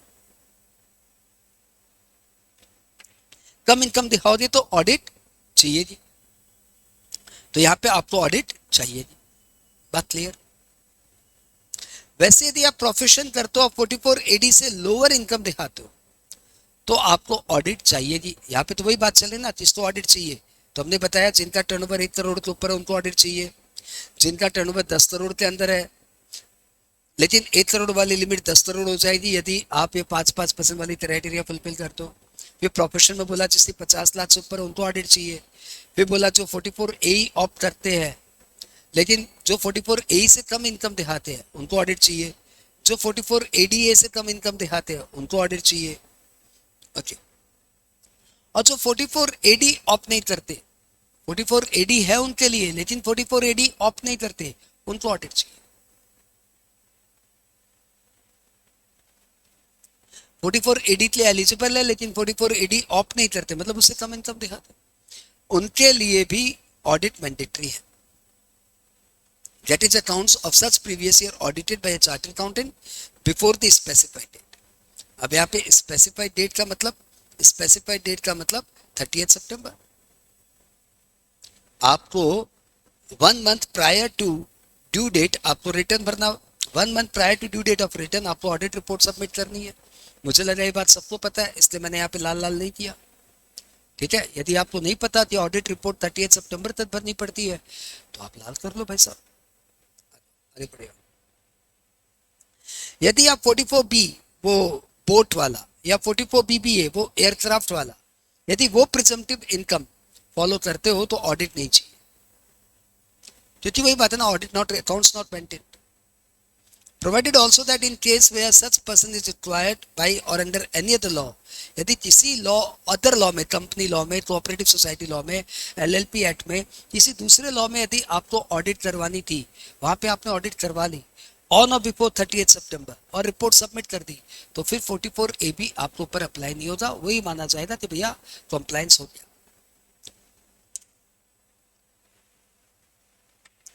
किसको ऑडिट चाहिए, ये बड़ा टॉपिक था, हमने इस बड़े टॉपिक को कर लिया। एक बार फटाफट मेरे साथ दोबारा बोल दो। पॉइंट नंबर ए, मेरे साथ बोल दो, किसको ऑडिट। भाई मेरा थोड़ा प्रॉब्लम है, मेरा सब टीचर्स का रिदम स्टार्टिंग में तेज होता है और मेरा जैसे जैसे क्लास बढ़ती है वैसे वैसे मेरा रिदम तेज होता है। तो ए में क्या था, ए में ये था कि जिनका टर्नओवर 1 करोड़ के अंदर हो उनको ऑडिट नहीं चाहिए, यानी जिनका टर्नओवर 1 करोड़ के ऊपर है उनको ऑडिट चाहिए। ये 1 करोड़ की थ्रेशोल्ड सीलिंग पॉइंट नंबर 2 में आ गया। 1 करोड़ की थ्रेशोल्ड सीलिंग 10 करोड़ हो जाएगी यदि आपकी टोटल रिसीट का 5% के अंदर अंदर कैश रिसीट है और टोटल पेमेंट के 5% के अंदर अंदर आपका कैश पेमेंट है। दोनों कंडीशन सेटिस्फाई कर दिए तो लिमिट बढ़ के हो जाएगी 10 करोड़। पॉइंट नंबर बी में क्या बोल रहा है, प्रोफेशन वालों के लिए यदि ग्रॉस रिसीट 50 लाख के अंदर है, नो ऑडिट, 50 लाख के ऊपर है ऑडिट चाहिए। पॉइंट नंबर सी में क्या बोल रहा है कि जो 44 AE ऑपनेस, जो 44 AE से कम इनकम दिखाते हैं उनको ऑडिट चाहिए। पॉइंट नंबर डी क्या बोल रहा है, जो 44 ADA से कम इनकम दिखाते हैं उन्हें ऑडिट चाहिए। और पॉइंट नंबर नेक्स्ट में क्या बोल रहा है कि जो 44 AD फॉलो नहीं करते, 44 AD ऑप नहीं करते, उनको भी ऑडिट की रिक्वायरमेंट। लास्ट में क्या बोला, जिसको किसी और लॉ में ऑडिट करानी थी उस लॉ में ऑडिट करा के स्पेसिफाइड डेट के पहले पहले ऑडिट रिपोर्ट सबमिट कर दी तो that is a sufficient compliance, अलग से फिर ऑडिट नहीं कराती। ओके, अब आ जाइए यहाँ पे अकाउंटेंट मतलब बताया हुआ चार्टर्ड अकाउंटेंट, जो हम आपको पहले ही बता चुका है, और स्पेसिफाइड डेट मतलब बता चुका है 30 सितंबर, जो हम आपको पहले बता दिया। अब यहाँ पे इन्होंने क्या किया, अगले पैरा में आपके इंस्टीट्यूट ने पूरा का पूरा 44 AD छाप दिया। देखो मैंने क्यों इंस्टीट्यूट का मैट पिकअप किया, ये ब्लू ब्लू हटा देता, लाल लाल रख लेता। लेकिन मुझे मालूम है कि स्टूडेंट की साइकोलॉजी रहती है, मेरे जैसे स्टूडेंट जो बहुत तगड़ा पढ़ते हैं उनके मन में रह जाता है कि इंस्टीट्यूट ने दिया 50 पेज, मुद्रा बनाते दे दिया 15 पेज, ये मरवा तो नहीं रहा ना, ये भाई इंस्टीट्यूट का मैट पलट लेते। तो फिर मैं बोल रहा है तो जब तुम्हारा मन वहीं पे अटका हुआ है, कॉन्फिडेंस वहीं से आ रहा है, तो तुम्हें भाई इंस्टीट्यूट के मैट से पढ़ना क्या है, मुझे स्क्रॉल ज्यादा करना पड़ेगा, पढ़ाऊंगा तो मैं वही 15 पेज, 15 पेज से ज्यादा पढ़ाऊंगा नहीं। तो 44 AD यहाँ पे उन्होंने पूरा दे दिया। अब आपको 44 AD नहीं आता तो फिर PGPP का पहले 44 AD PGPP की क्लास में पढ़ लो, यहाँ पे पढ़ने का कोई सेंस नहीं है। यहाँ पे जो कंटेक्ट सी बात है मैं आपको बता दूं काम की बात, कि जिनका टर्नओवर 2 करोड़ के अंदर है उनको पर 44 AD स्कीम एप्लीकेबल है, 8% 6% प्रिजम्पटिव इनकम मान लो। लेकिन यदि आप वो नहीं मानेंगे तो अकाउंट्स भी मैंडेटरी हो जाएगा, ऑडिट भी मैंडेटरी हो जाएगी। लिमिट इस साल बढ़ गई, 2 करोड़ की जगह 3 करोड़ हो गई उनके लिए जिनका कैश रिसीट 5% के अंदर हो। ध्यान रखिएगा यहाँ पे पेमेंट की बात ही नहीं है, सिर्फ कैश रिसीट की बात है। यदि आपका कैश रिसीट 5% के अंदर हो तो आपके लिए लिमिट 2 करोड़ की जगह 3 करोड़ हो जाएगी, 2 करोड़ की जगह 3 करोड़ हो जाएगी। बात क्लियर? यानी सपोज आपका टर्नओवर है 280 लाख, आपका टर्नओवर है 280 लाख, कैश सेल है 10 लाख और चेक से पैसा आया है, बैंकिंग मोड से पैसा आया है 270 लाख, और आपका टोटल पेमेंट परचेजेज है 190 लाख और उसमें से कैश परचेज है 100 लाख। तो लॉ बोलता है भाई साहब यहां तो मैं परचेज या पेमेंट का तो देखूंगा ही नहीं, मैं सिर्फ रिसीट का देखूंगा। तो बताओ भाई साहब आपकी टोटल रिसीट कितनी है? भाई टोटल रिसीट मेरी 280 लाख, उसमें से कैश रिसीट कितनी है 10, तो भाई साहब 10 लाख डिवाइडेड बाई 280 कर दो इंटू 100 या लेस देन 5%। तो सिंस आपकी टोटल रिसीट का 5% के अंदर ही है तो अभी आपकी 44 AD की लिमिट हो गई 300 लाख। तो आप चाहो तो 44 AD ऑप्ट कर सकते हो, बताओ ऑप्ट करोगे या नहीं करोगे? तो कोई बड़ा ही मूर्ख होगा जो 44 AD ऑप्ट नहीं करेगा, ऑब्वियसली वो 44 AD ऑप्ट करेगा। तो भाई साहब 44 AD ऑप्ट करोगे तो 280 लाख का 270 लाख का 8% क्या कर रहा है 6% और 10 लाख का 8%, ये आपकी प्रिजम्पटिव इनकम मान ली जाएगी। यस, अब जब आपने प्रिजम्पटिव इनकम ऑप्ट कर लिया तो आपके लिए टैक्स ऑडिट मैंडेटरी नहीं है। बात क्लियर ना?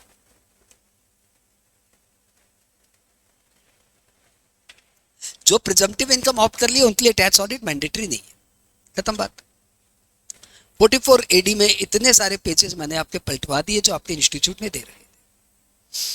अब इंस्टीट्यूट ने जो एनालिसिस डाली वो बहुत लंबी डाली, मैंने उसमें से ज्यादातर एनालिसिस पकड़ के डिलीट मार दी क्योंकि मुझे एकदम पसंद नहीं आई, वो अपने ऑलरेडी कर चुके हैं। लेकिन ये टेबल मुझे पसंद आया, मैंने इस टेबल को लिया और प्लस इसमें जो मुझे कमी लगी वो मैंने अपनी तरफ से ऐड कर दिया। तो भाई साहब ये है ना, आपके इंस्टीट्यूट की एनालिसिस से काफी अलग एनालिसिस है, ठीक है। इस सेंस में ये मेरा नोट्स है। तो जिनका टर्नओवर 10 करोड़ को ऊपर चाहिए उन्हें ऑडिट चाहिए ही चाहिए। जिनका टर्नओवर 2 करोड़ के अंदर अंदर है और जो 44 एडी ऑप्ट कर लिए हैं उनको ऑडिट नहीं चाहिए। जिनका टर्नओवर 3 करोड़ के अंदर अंदर है और 5% के अंदर ग्रॉस रिसीट कैश रिसीट है और जिन्होंने 44 एडी ऑप्ट कर लिया है, जो मैंने अभी एग्जाम्पल दिया, उन्हें भी ऑडिट नहीं चाहिए। जिनका टर्नओवर 10 करोड़ के एक्सीड नहीं किया और जो वो 5% वाली 2 क्राइटेरिया थी, दोनों क्राइटेरिया सेटिस्फाई कर दिया, उनको भी ऑडिट नहीं चाहिए। जिनका टर्नओवर 10 करोड़ के अंदर अंदर है, हाँ 1 करोड़ से ज्यादा है and opposite conditions are not satisfied, वो 5% cash receipt must be 5% within of total receipt and cash payment must be within 5% of total payment, ये दोनों क्राइटेरिया सेटिस्फाई नहीं हुआ, एक सेटिस्फाई हुआ एक नहीं हुआ सॉर्ट ऑफ, तो फिर आपके ऊपर ऑडिट मैंडेटरी हो जाएगा। यदि बंदा प्रोफेशन कर रहा है और उसकी ग्रॉस रिसीट 50 लाख के अंदर है, तो ग्रॉस रिसीट 50 लाख को एक्सीड कर दी तो उसकी ऑडिट चाहिए। ग्रॉस रिसीट 50 लाख को एक्सीड कर दी, ग्रॉस रिसीट 50 लाख के अंदर है और उसने 44 एडीए ऑप्ट कर लिया तो ऑडिट नहीं चाहिए। ग्रॉस रिसीट 50 लाख को एक्सीड कर दी लेकिन 75 लाख के अंदर है और वो 5% ऑफ रिसीट वाली क्राइटेरिया सेटिस्फाइड है और उसने 44 एडीए ऑप्ट कर लिया, he declares the income under 44 ADA, तो फिर ऑडिट नहीं चाहिए। अच्छा, ग्रॉस रिसीट 50 लाख के अंदर अंदर है लेकिन 44 एडीए ऑप्ट नहीं किया तो ऑडिट चाहिए। अच्छा, ये तो हो गया प्रोफेशन की बात। अब ये आ गया सैलरीड पर्सन की बात। सैलरीड पर्सन तो कभी ऑडिट नहीं चाहिए, भले उसका इनकम टर्नओवर सैलरी जो भी बोलो वो 10 करोड़ 12 करोड़ 50 करोड़ 200 करोड़ 2000 करोड़ हो जाए, कुछ भी हो जाए, सैलरीड बंदे को ऑडिट क्यों चाहिए? Audit is confined to business and profession, not to anyone else. सबको clear? Okay. Mere fact that audit of SSC was conducted under provision of any other act would not be sufficient for such compliance under section 44 AB unless report of the audit is furnished by 30th September। अब आप एक company हो, आपने बोला sir मैंने company act में audit करवा ली, आप चुप रहिए, मैं तो कोई ऑडिट नहीं चाहिए। मैंने बोला नहीं नहीं नहीं ये नहीं चाहिए।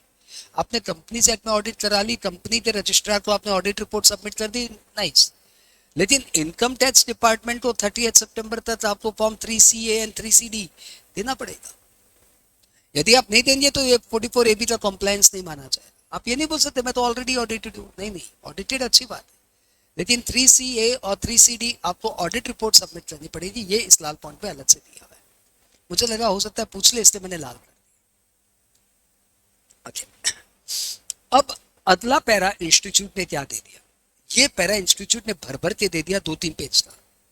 हाँ, मैंने उसको काट छाट दिया और मैं उसको कभी छोटा करके लाया। इस पैरा में उन्होंने बता दिया what is business, what is profession, what is business, what is profession. ठीक है भाई, जो दिया पढ़ लेते एक बार, खाली थोड़ा सा ही तो पढ़ना है। तो पहली बात, बिजनेस मतलब 213 में अपने PGBP चैप्टर में पढ़ चुके हैं। Business includes any trade, commerce और मैन्युफैक्चर और any adventure in nature of trade, commerce और मैन्युफैक्चर। मैंने यहाँ पे लाल ही नहीं दिया, दूर बकवास, कोई काम का भी नहीं, पूछेगा भी नहीं। फिर लॉ ने यहाँ पे क्या बोला, इन्होंने क्या बोला कि बिजनेस की डेफिनेशन जो है ना वो मीन्स से स्टार्ट नहीं हो रही है, वो इंक्लूड से स्टार्ट हो रही है। तो ये जो बिजनेस की डेफिनेशन है ना, ये कोई एग्जॉस्टिव नहीं है कि खाली ट्रेड, कॉमर्स और मैन्युफैक्चर ही बिजनेस माना जाएगा। दुनिया बहुत डायनेमिक है, कोई नई चीज आ गई तो हो सकता है बिजनेस मान लिया जाए। ये इस स्टडी में डिसाइड हुआ, ठीक है। फिर सुप्रीम कोर्ट का एक और वर्डिक्ट आया जिसमें उन्होंने बोला the expression business does not necessarily mean trade और मैन्युफैक्चर ओनली। सुप्रीम कोर्ट ने भी बोला हुआ कि खाली ट्रेड और मैन्युफैक्चर बिजनेस नहीं है, और भी कुछ बिजनेस हो सकता है, ठीक है, ठीक है। फिर लॉ ने, फिर इंस्टीट्यूट ने यहाँ पे कुछ लिस्ट डाली कि भैया देखो ये भी बिजनेस है, ये जो लिस्ट है ना, ये ना तो ट्रेड है ना मैन्युफैक्चर, फिर भी ये बिजनेस है। ये बताइए, तो एडवर्टीजमेंट एजेंसी खोल के रखना बिजनेस है, कुरियर एजेंसी खोल के रखना बिजनेस है, ट्रांसपोर्ट का बिजनेस लेना बिजनेस है, इंश्योरेंस का एजेंट होना बिजनेस है, प्रोफेशन नहीं। हाँ, नर इंश्योरेंस एजेंट घर घर में है, उन्हें बता दो 50 लाख पे ऑडिट नहीं चाहिए, 1 करोड़ पे ऑडिट चाहिए। नर्सिंग हो, ये प्रोफेशन नहीं है, ये बिजनेस है। डॉक्टरी प्रोफेशन है, हॉस्पिटल प्रोफेशन नहीं है, हॉस्पिटल बिजनेस है। स्टॉक एंड शेयर ब्रोकिंग, ये प्रोफेशन नहीं है, ये बिजनेस है। Dealer in share and securities तो बिजनेस है ही। खैर, ट्रैवल एजेंट बिजनेस है, मनी लैंडिंग बिजनेस है, प्रोफेशन नहीं है। एंड रिक्रूटिंग एजेंट बिजनेस है, प्रोफेशन नहीं है। तो यदि आपने एक मैन पावर एजेंसी खोल रहा है तो आपके लिए लिमिट 50 लाख नहीं 100 लाख होगी। ऑब्वियसली ये पैरा बहुत अच्छा था, बहुत मजेदार था, मैंने पूरे ऊपर में लाइन रेड कर दिया ताकि आप समझ जाओ कि ये सब पढ़ना है। The following activities are treated as business, you must appreciate institute, ये बहुत अच्छा लिखा है। उसके बाद इन्होंने प्रोफेशन की डेफिनेशन डाली 236। प्रोफेशन इंक्लूड्स वोकेशन, अपने तो पता ही है। और उसके बाद 2-3 पैरा और डाल दिया जो हमें नहीं पढ़ना। अरे यार ये लाल करना भूल गया, सॉरी सॉरी सॉरी सॉरी, नहीं जान मुझसे लाल नहीं किया यार। ये जो स्पेसिफाइड प्रोफेशन की लिस्ट डाला है ना, ये हमने कम से कम 7 बार पढ़ी है पीजीपीपी में। हाँ, कि CA CS CMA, film artist, interior decorator, doctor, lawyer, engineer, architecturer और इंटीरियर डेकोरेटर, ये सब प्रोफेशन में है। ये स्पेसिफाइड प्रोफेशन की लिस्ट डाल दी है यहाँ पे। डॉक्टर, लॉयर, ये सब हमने डाल दिया। हमने बोला ये सब पढ़ना नहीं है भैया, याद है। तो यहाँ पे इन्होंने करीबन 2 पेज इसमें डाल दिए, बिजनेस एंड प्रोफेशन को डिफाइन करने में डाल दिए, जो हमने 5 मिनट में पढ़ लिया। एक बार दोबारा बताऊं कि हो गया, फटाक से बोलो। बिजनेस एंड प्रोफेशन की डेफिनेशन दोबारा बताऊं कि हो गया? चलो हो गया।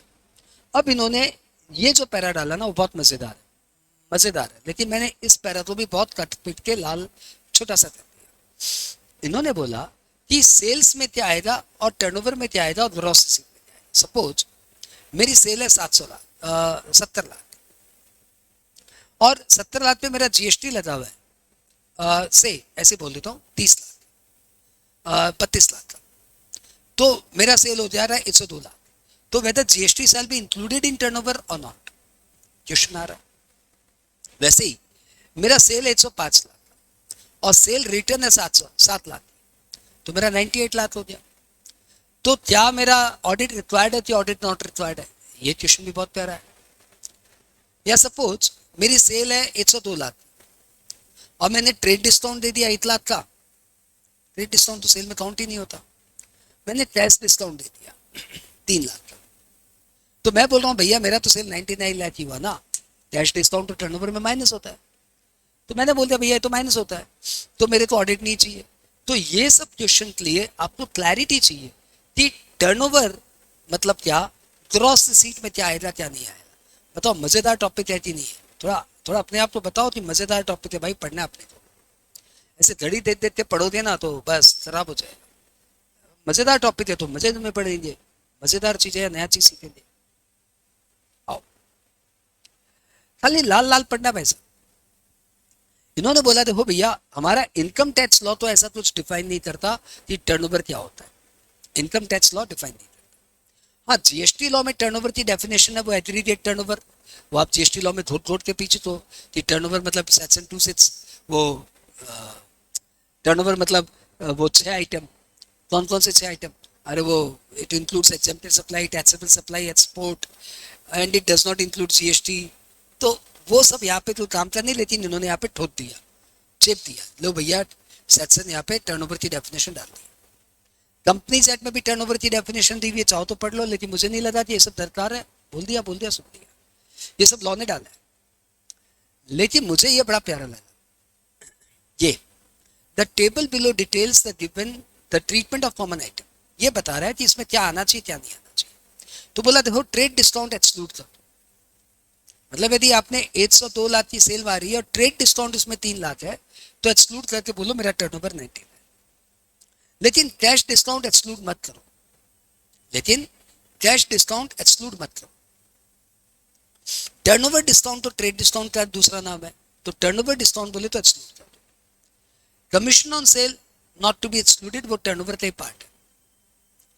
सेल रिटर्न एक्सक्लूड कर दो, मतलब यदि आपकी सेल है 104 लाख और सेल रिटर्न है 5 लाख, तो आपका टर्नओवर माना जाएगा 99 लाख। हाँ, ऊपर पे जीएसटी की डेफिनेशन क्यों डाला भाई?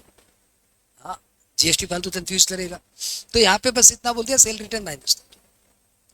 Cell of fixed asset include करना है कि नहीं करना है, तो भैया बोल दिया नहीं नहीं, sale of fixed asset include नहीं करना, सेल ऑफ इन्वेस्टमेंट भी इंक्लूड नहीं करना, स्क्रैप सेल इंक्लूड करना है। स्क्रैप भी किसका? मशीन का स्क्रैप नहीं, गुड्स का स्क्रैप, जो अपने कॉस्ट शीट में माइनस करते वो स्क्रैप में ऐड होगा, मतलब वो टर्नओवर में ऐड होगा। तो रॉ मटेरियल बनाते जो मैंने फिनिश गुड्स बनाया और रॉ मटेरियल का स्क्रैप जो मैंने बेच दिया, वो मेरे टर्नओवर में काउंट होगा। शेयर हेल्ड एज इन्वेस्टमेंट, तो भैया ये तो इंक्लूड नहीं होगा क्योंकि वो तो इन्वेस्टमेंट बेचना होगा, और मैं पहले ही बता चुका हूँ इन्वेस्टमेंट का टर्नओवर काउंटिंग में नहीं आता। लेकिन शेयर हेल्ड एज स्टॉक है तो टर्नओवर में आएगा, और जीएसटी कभी टर्नओवर में नहीं आएगा, जीएसटी से भी अच्छा बात clear. If recovered and credited separately, कि भैया ये तो मुझे कस्टमर से लेके गवर्नमेंट को जमा करना है, तो वो वाला टर्नओवर में काउंटिंग में नहीं आएगा। तो मुझे लगा ये वाला पार्ट बहुत इंपॉर्टेंट है, तो मैंने इसको भी अंडर लाल कर दिया और ऊपर टेबल को भी लाल कर दिया। मजा आया क्या? ऊपर के सारे क्वेश्चन का आंसर हो गया। तो ये सबसे बेस्ट वे है ना, मैंने पूरा इंस्टीट्यूट का मैटर दिया, अपना तो दुकानदारी जो डालना था मैंने डाला, मैंने बता दिया मैंने डाला है, और इंस्टीट्यूट में जो नहीं पढ़ना है उसको रहने दिया, लेकिन लाल नहीं किया। अब यहाँ पे कुछ खास बात, जो यदि पेपर टफ बनाने दिया तो ये पूछ लेगा, और जब पूछ लिया तो स्टूडेंट जो नहीं पढ़ा वो बोले ऐसा कहाँ से पूछा रहे, तो आप इसको कर दो भैया टफ पार्ट, मतलब इंपॉर्टेंट पार्ट। वैसे इंपॉर्टेंट तो नहीं है लेकिन टफ है तो इंपॉर्टेंट है, एग्जाम के दिन देख के जाना पड़ेगा, नहीं देखोगे तो फंस जाओगे। ये बोल रहा है कि यदि आप शेयर ब्रोकर हो तो खाली ब्रोकरेज ही टर्नओवर की काउंटिंग में आएगा। Share brokerage business, commission agent is business, तो आप यदि एजेंट हो, शेयर ब्रोकर हो, तो खाली कमीशन ही आपका बिजनेस टर्नओवर में आएगा। लेकिन यदि आप कच्चा आड़तिया हो तो ये बात अप्लाई होती है, यदि आप पक्का आड़तिया हो तब तो जो भी सेल कर रहे हो आपके टर्नओवर में आएगा। ये कच्चा आड़तिया पक्का आड़तिया यहाँ पे डिफाइन किया हुआ है, वो जीएसटी वाला ही कॉन्सेप्ट है। तो यदि आप कच्चा आड़तिया हो, आप प्रिंसिपल के नाम पे माल बेच दो, अपने नाम पे बिल ही नहीं फाड़ते, तो भाई साहब जब आपके नाम का बिल ही नहीं पड़ता तो आपकी सेल कैसी होती? सेल तो प्रिंसिपल की हुई, तो आपके टर्नओवर में सिर्फ कमीशन काउंट होगा। लेकिन यदि आप पक्का आड़तिया हो, पक्का आड़तिया अपने नाम पे बिल पाड़ता है, तो जब अपने नाम पे बिल पाड़ता है, पार्टी तो देता है अपने जीएसटीआईएन पे बिल, तब तो भाई उसी की सेल मानी जाएगी ना, काहे का आड़तिया, ये तो उसी की सेल मानी जाएगी। तो पक्का आड़तिया जितना सेल करता है वो उसके टर्नओवर में काउंट होगा, कच्चा आड़तिया जो सेल करता है वो उसके प्रिंसिपल की सेल की काउंटिंग में आएगा, उसकी सेल की काउंटिंग में नहीं आएगा, उसको जितना कमीशन मिला वही काउंटिंग में आएगा टर्नओवर की। हाँ बोल दो, हाँ बोल दो। देख रहा जैसे जैसे क्लास बढ़ रही है पावर बढ़ रहा है, गजब बीमारी, पूरी दुनिया का पावर ऐसे जाता है, मेरा पावर ऐसे जाता है। चलो ठीक है, अब ध्यान से पढ़ो। स्पेकुलेटिव ट्रांजेक्शन, स्पेकुलेटिव ट्रांजेक्शन का क्या? तो स्पेकुलेटिव ट्रांजेक्शन मतलब वो बंदा जो खाली डिफरेंस खाता है, सोने का दाम बढ़ने वाला है तो मैंने बुकिंग कर दी, मैंने 10 किलो सोना बुक कर दिया, 10 किलो सोना बुक कर दिया, लेकिन हम लोग खाएंगे क्या? डिफरेंस। दाम बढ़ा तो पैसा आएगा, दाम घटा तो पैसा देना पड़ेगा, यही तो लॉ ने बोला जो पैसा आएगा और जो पैसा देना पड़ेगा बस वही आपका टर्नओवर है। आपने 10 किलो सोना बुक किया, 10 किलो सोना का दाम आज की डेट में कितना होता है वो सब मत सोचो, तू बता दाम बढ़ा कि घटा? अरे भैया दाम 100 रुपया बढ़ गया, तो 10 किलो इंटू 100 रुपया तुमको मिला, 1000 रुपया तुमको मिला, सिर्फ 1000 रुपया तेरे टर्नओवर में काउंट दाम सर 1000 रुपया दे दिया, तो 10 किलो सोना था 1000 रुपया दे दिया, 10,000 रुपया दे रहा, तो सिर्फ तेरा 10,000 ही देना पड़ा। तो पैसा आए या जाए वो आपके टर्नओवर की काउंटिंग में आएगा। देखो क्या बोला, स्पेकुलेटिव ट्रांजेक्शन में the aggregate of both positive and negative differences shell be included in the turn. अब सपोज बच्चा पढ़ते नहीं गया, एग्जाम में आ गया न्यूमेरिकल, तो फंस जाएगा ना। In case of derivative transaction, जो आप प्रीमियम देते हो ना वही आपके टर्नओवर की काउंटिंग में आएगा। वैसे इन्होंने डिफाइन किया ग्रॉस रिसीट में क्या आएगा, तो इन्होंने हमें लाल कर दिया बोर्ड में कि ग्रॉस रिसीट विल इंक्लूड, ताकि तुम्हारी आंखें बड़ी हो जाए। And the following items have been included. अब इसके बाद भी तुम नीचे वाला नहीं पढ़ा तो तुम मूर्ख है भाई। हाँ, ऊपर मैंने बोल्ड लेटर में लिखा इंक्लूड है, यहाँ पे लिखा सेल बी इंक्लूडेड, और फिर तुम बोला सारे सोता आप लाल किया नहीं तो हम पढ़ा ही नहीं। अरे तो ऊपर पढ़ते क्या दिया, इंक्लूडेड क्या क्या। नंबर 1, यदि गवर्नमेंट को कैश असिस्टेंस देती है, हाँ एक्सपोर्ट इंसेंटिव जिसको बोलते हैं, तो वो आपकी टर्नओवर में आएगा, वुड बी कवर्ड। यदि आप मनी लेंडर है तो इंटरेस्ट आपके टर्नओवर में, ग्रॉस रिसीट में आएगा। Money lender is a business, लेकिन बिजनेस में तो तीनों है ना, टर्नओवर एंड ग्रॉस रिसीट। तो इंटरेस्ट जो है वो आपकी ग्रॉस रिसीट में आएगा। आपने कितने का लोन दिया वो नहीं आएगा भाई साहब, क्या कर रहे हो। आपने दी 5 करोड़ का लोन दे दिया तो आपका ग्रॉस रिसीट 5 करोड़ थोड़ी हो गया। उन्होंने 5 करोड़ चुका दिया तो वो आपकी ग्रॉस रिसीट में थोड़ी आ जाएगा। ग्रॉस रिसीट में खाली इंटरेस्ट आएगा। यदि आपको कोई रिम्बर्समेंट ऑफ एक्सपेंसेस मिला, हाँ, जैसे packing, forwarding, freight, insurance etcetera, and if the same is credited to a separate account in the books, then only the net surplus of this account should be included। जैसे जैसे मैं business करता हूँ और आप कई बार बोलते हो कि सर मेरे लिए थोड़ा सा माल डिलीवरी कर दीजिएगा, हमने बोला कर देंगे। अब मैंने ट्रांसपोर्टर को बुलाया, मैंने बोला कितना लेगा रे, बोला 300 रुपया। मैंने बोला भाई साहब डिलीवरी का 500 रुपये लेगा। 500 रुपये ले लिया मैंने, तो उसको दिया 300, मैंने कस्टमर से लिया 500, तो 200 रुपया मेरी इसमें इसमें टर्नओवर की डेफिनेशन या ग्रॉस की डेफिनेशन डिफरेंसेस। यदि आप लिक्विडेटेड डैमेज लेते हो तो वो आपकी टर्नओवर में काउंटिंग में आएगा, ग्रॉस रिसीट की काउंटिंग में आएगा। यदि आप इंश्योरेंस क्लेम लेते हो तो फिक्स्ड एसेट का इंश्योरेंस क्लेम तो नहीं, लेकिन स्टॉक जलने पे जो इंश्योरेंस क्लेम मिलता है वो आपकी टर्नओवर या ग्रॉस रिसीट में आएगा। सुन रहे हो ना, जैसे फिक्स्ड एसेट को बेचना टर्नओवर में काउंटिंग में नहीं आता, वैसे फिक्स्ड एसेट्स का इंश्योरेंस क्लेम भी टर्नओवर की काउंटिंग में नहीं आएगा, लेकिन स्टॉक को बेचना टर्नओवर की काउंटिंग में आता है, तो स्टॉक के बदले में इंश्योरेंस क्लेम मिलना भी टर्नओवर की काउंटिंग में आएगा। बात क्लियर। यदि आप हायर परचेज में माल बेच दो तो जितना भी आपको हायर चार्जेस मिला ना, जितना भी आपको इंस्टॉलमेंट मिला, सब आपके टर्नओवर में आएगा। ये मत बोलो कि इंटरेस्ट नहीं आएगा, प्रिंसिपल अमाउंट आएगा, ना ना, पूरा पूरा इंस्टॉलमेंट आपकी काउंटिंग में आएगा। यदि आपका कोई कस्टमर का माल आप फॉरफिट कर लिया, पैसा उसका आपने चाप लिया, तो वो भी आपकी ग्रॉस रिसीट या टर्नओवर की काउंटिंग में आएगा। फिर से ध्यान से दीजिए, gross receipt does not include, क्या इंक्लूड नहीं करेगा, एग्रीकल्चरल रिसीट आपकी काउंटिंग में नहीं आएगा। मतलब जीएसटी वाली डेफिनेशन यहाँ पे मत ला देना। जीएसटी में क्या पढ़ा था, एग्जेम्प्टेड टर्नओवर भी काउंटिंग में आएगा। यहाँ पे क्या बोल दिया, एग्रीकल्चरल रिसीट, क्योंकि वो आपकी एग्जेम्प्टेड इनकम है, वो यहाँ पे काउंटिंग में नहीं आएगा। यदि आप हाउस प्रॉपर्टी भाड़े पे लगा रहे हो तो वो क्यों आएगा, वो तो इनकम फ्रॉम हाउस प्रॉपर्टी का मामला है, वो यहाँ क्यों आएगा। तो सपोज मैं टीचिंग करता हूँ, यहाँ से मेरा टर्नओवर आ जाता है 40 लाख, 2 प्रॉपर्टी भाड़े पे दी हुई है, वहां से रेंट आ जाता है 20 लाख, तो टोटल मेरे घर में पैसा आ रहा है 60 लाख, लेकिन मेरी ग्रॉस रिसीट 40 लाख ही मानी जाएगी और मेरे को ऑडिट नहीं कराती, क्योंकि जो रेंट वाला रिसीट है वो ग्रॉस रिसीट की काउंटिंग में नहीं आएगा। डिविडेंड ऑन शेयर, ये मेरे इनकम में नहीं आएगा, ये मेरी ग्रॉस रिसीट नहीं है, उसमें आएगा, बिजनेस में नहीं आएगा।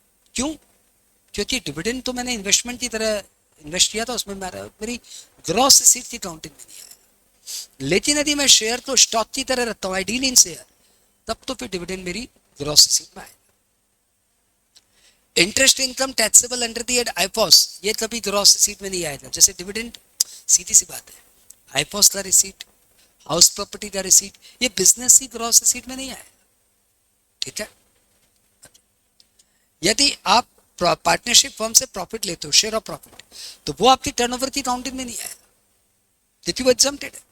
Share of profit of a firm which is exempted under section 10(2)(a) will not be counted in gross receipt. Interest and remuneration received by a partner from partnership firm if such partner is not carrying on separate business. यदि मैं एक, समझो, आप समझो, हम लोग, आप और हम मिलकर एक पार्टनरशिप फर्म चला रहे हैं, हमारा बिजनेस बम बम चल रहा है, बहुत मजेदार, हमारा बिजनेस कमाते ही 700 करोड़, 700 करोड़ कमाता है तो आप समझ सकते हो आपको कितना रेम्युनरेशन मिलने वाला है, मैं तो कितना रेम्युनरेशन मिलने वाला है। तो आपको रेम्युनरेशन मिल गया 30 करोड़, मैं तो रेम्युनरेशन मिल गया 30 करोड़। गवर्नमेंट आया, बोला मुंद्रा जी आप अपनी ऑडिट कराए। मैंने बोला किस बात की ऑडिट सर, मैं तो कोई बिजनेस ही नहीं करता। बोला आप कोई बिजनेस नहीं करते तो क्या हुआ, आपके पार्टनरशिप फर्म से आपको रेम्युनरेशन कितना मिलता है। मैंने बोला 30 करोड़। बोला ऑडिट कराइए, आपकी रिसीट है 50 लाख से ऊपर की। मैंने बोला बिजनेस ही नहीं करता तो रिसीट कहाँ से आ जाए। बोला 30 करोड़ आया ना। तो लॉ ने बोला कि यदि पार्टनर अपना कोई बिजनेस नहीं करता तो ये उसकी टर्नओवर की काउंटिंग में या ग्रॉस रिसीट की काउंटिंग में नहीं आएगा। लेकिन यदि पार्टनर अपना कोई और भी बिजनेस करता है तो फिर ये रेम्युनरेशन उसकी ग्रॉस रिसीट में काउंट होगा। यानी यदि आप और हम और कोई बिजनेस नहीं करते, बस जो फर्म है वही अपना फर्म है, तब तो अपने को पर्सनली ऑडिट नहीं चाहिए।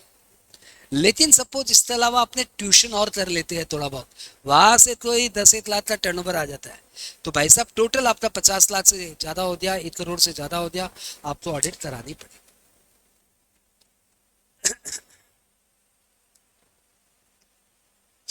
मजा आया क्या? अरे मजा आया कि नहीं आया? और मैं तुम्हें बताऊं जो पहला पार्ट था ना वो पूरी की पूरी मैंने आपको करा दी सिर्फ 1.5 घंटे के अंदर। 1.5 घंटा भी नहीं लगा, उससे भी कम समय में। सम्स भी मैंने ज्यादा कराए, एमसीक्यू भी ज्यादा करा दिया और पूरा का पूरा पार्ट ए पढ़ा दिया। अब हम लोग पार्ट बी में जाने वाले हैं। सब रेडी है? बोलो आज एनर्जी बची तो आज, नहीं तो कल कर लो, मुझे कोई हड़बड़ी नहीं है। एक साथ 3 घंटा पढ़ना टफ हो जाता है, तो 1.5 घंटे की 2 क्लास था। और कल ही, लेट नहीं भैया, सर पे एग्जाम है, फटाफट बोलो आज ही कर।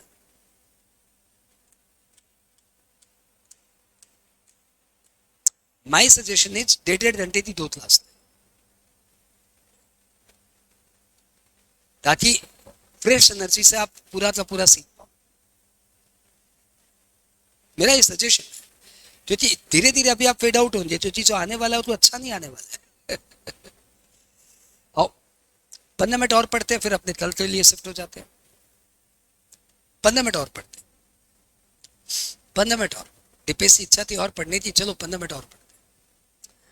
ऑडिट रिपोर्ट ये 3C ये 3CB में बता चुका हूं कि जिनका कहीं और ऑडिट की रिक्वायरमेंट था वो 3CA एंड 3CD भरिए, और जिनका कहीं और ऑडिट की रिक्वायरमेंट नहीं है वो 3CB 3CD भरिए। ठीक है? यदि कोई बंदा ऑलरेडी कहीं ऑडिट रिक्वायर्ड है, कंपनी लॉ में उसकी ऑडिट रिक्वायर्ड है, लेकिन कंपनी लॉ में वो कैलेंडर ईयर फॉलो करता है। कंपनी लॉ कभी नहीं बोलता कि आप फाइनेंशियल ईयर फॉलो करिए। तो आप कंपनी लॉ में कैलेंडर ईयर फॉलो करते हो, तो वहां से आपने कैलेंडर ईयर वाली ऑडिट करा रही है। अब इनकम टैक्स तो कैलेंडर ईयर नहीं जानता ना, इनकम टैक्स तो फाइनेंशियल ईयर जानता है। तो इनकम टैक्स बोलेगा भाई ये काम कर, वो ऑडिट नहीं चलेगी, तुम 3CB और 3CD भर दे। क्या मजेदार चीज है भाई। यदि आपका अकाउंटिंग ईयर कुछ और है और आप कंपनी लॉ के अनुसार ऑडिट कराते बैठे हो, तो आप सोच रहे हो मैं तो कंपनी हूं रे भाई, मैं तो 3CA और 3CD भरूंगा। लेकिन हमने बोला सुनिए सर, आप इनकम टैक्स वाला ईयर नहीं फॉलो कर रहे थे, तो आपको 3CB और 3CD भरना पड़ेगा। वेर एन एसएससी फॉलो, अरे भाई साहब इसको लाल कर देना। Where an SSC follow accounting year being different from financial year, then separate audit is required. And in this case, the audit report shall be submitted in form 3CB and 3CD. ध्यान रखिएगा 3CD जो है ना वो NHCR है, और 3CA 3CB basically audit report है। Audit report 8 page में आ जाती है और 3CD लंबा है। मोड ऑफ सबमिटिंग रिपोर्ट कैसे सबमिट करना है, तो जो भी आपको भरना है 3CA 3CB एंड 3CD, आपको कैसे भरना है, अपलोड कर देना है पोर्टल पे जाके। ठीक है?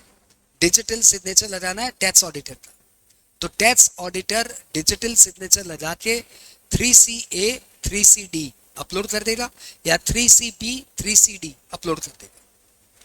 These forms should be accompanied by the audited financial account, मतलब audited balance sheet, audited PL तो देना ही पड़ेगा, देना ही पड़ेगा। तो ऑडिटेड फाइनेंशियल अकाउंट्स के साथ आपको ये अटैच करना है। मतलब एक तो ऑडिट रिपोर्ट जाएगी 3CA 3CB 3CD plus audited balance sheet, audited PL, मतलब ठप्पा लगा के बैलेंस शीट PL जाएगा। और उसके बाद SSC क्या करेगा, लॉग इन करेगा अपने पोर्टल को और वहां पे जाके वर्क लिस्ट में जाके ई फाइलिंग वेबसाइट पे जाके उनको अप्रूव कर देगा। अपनी वेबसाइट पे जाएगा, लॉग इन करेगा, वर्क लिस्ट क्लिक करेगा और वहां पे जाके अप्रूव कर देगा। बस इतना सा, hardly matter of 30 seconds. Log in, work list click, approve, जाके फॉर्म में जाके अप्रूव कर देगा, खत्म।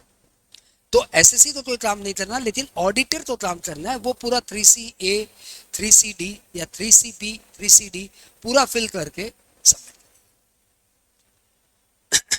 अब ये 271 भी आप सबको पता है कि यदि ऑडिट नहीं कराया तो क्या, बता चुका हूं, 0.5% ऑफ द टर्नओवर और ग्रॉस रिसीट और 1,50,000 विच एवर इज लोअर, आपको पेनल्टी देनी पड़ी। मैंने उसको लाल ही नहीं किया, मैंने बोला बच्चा 44AB में पढ़ चुका है, क्यों यहाँ पे लाल करके बच्चे के ऊपर लोड डालूं, tax audit tax audit tax audit, पता ही है उसको, लेकिन है बहुत इंपॉर्टेंट, इसलिए मैंने ऊपर में लाल कर दिया।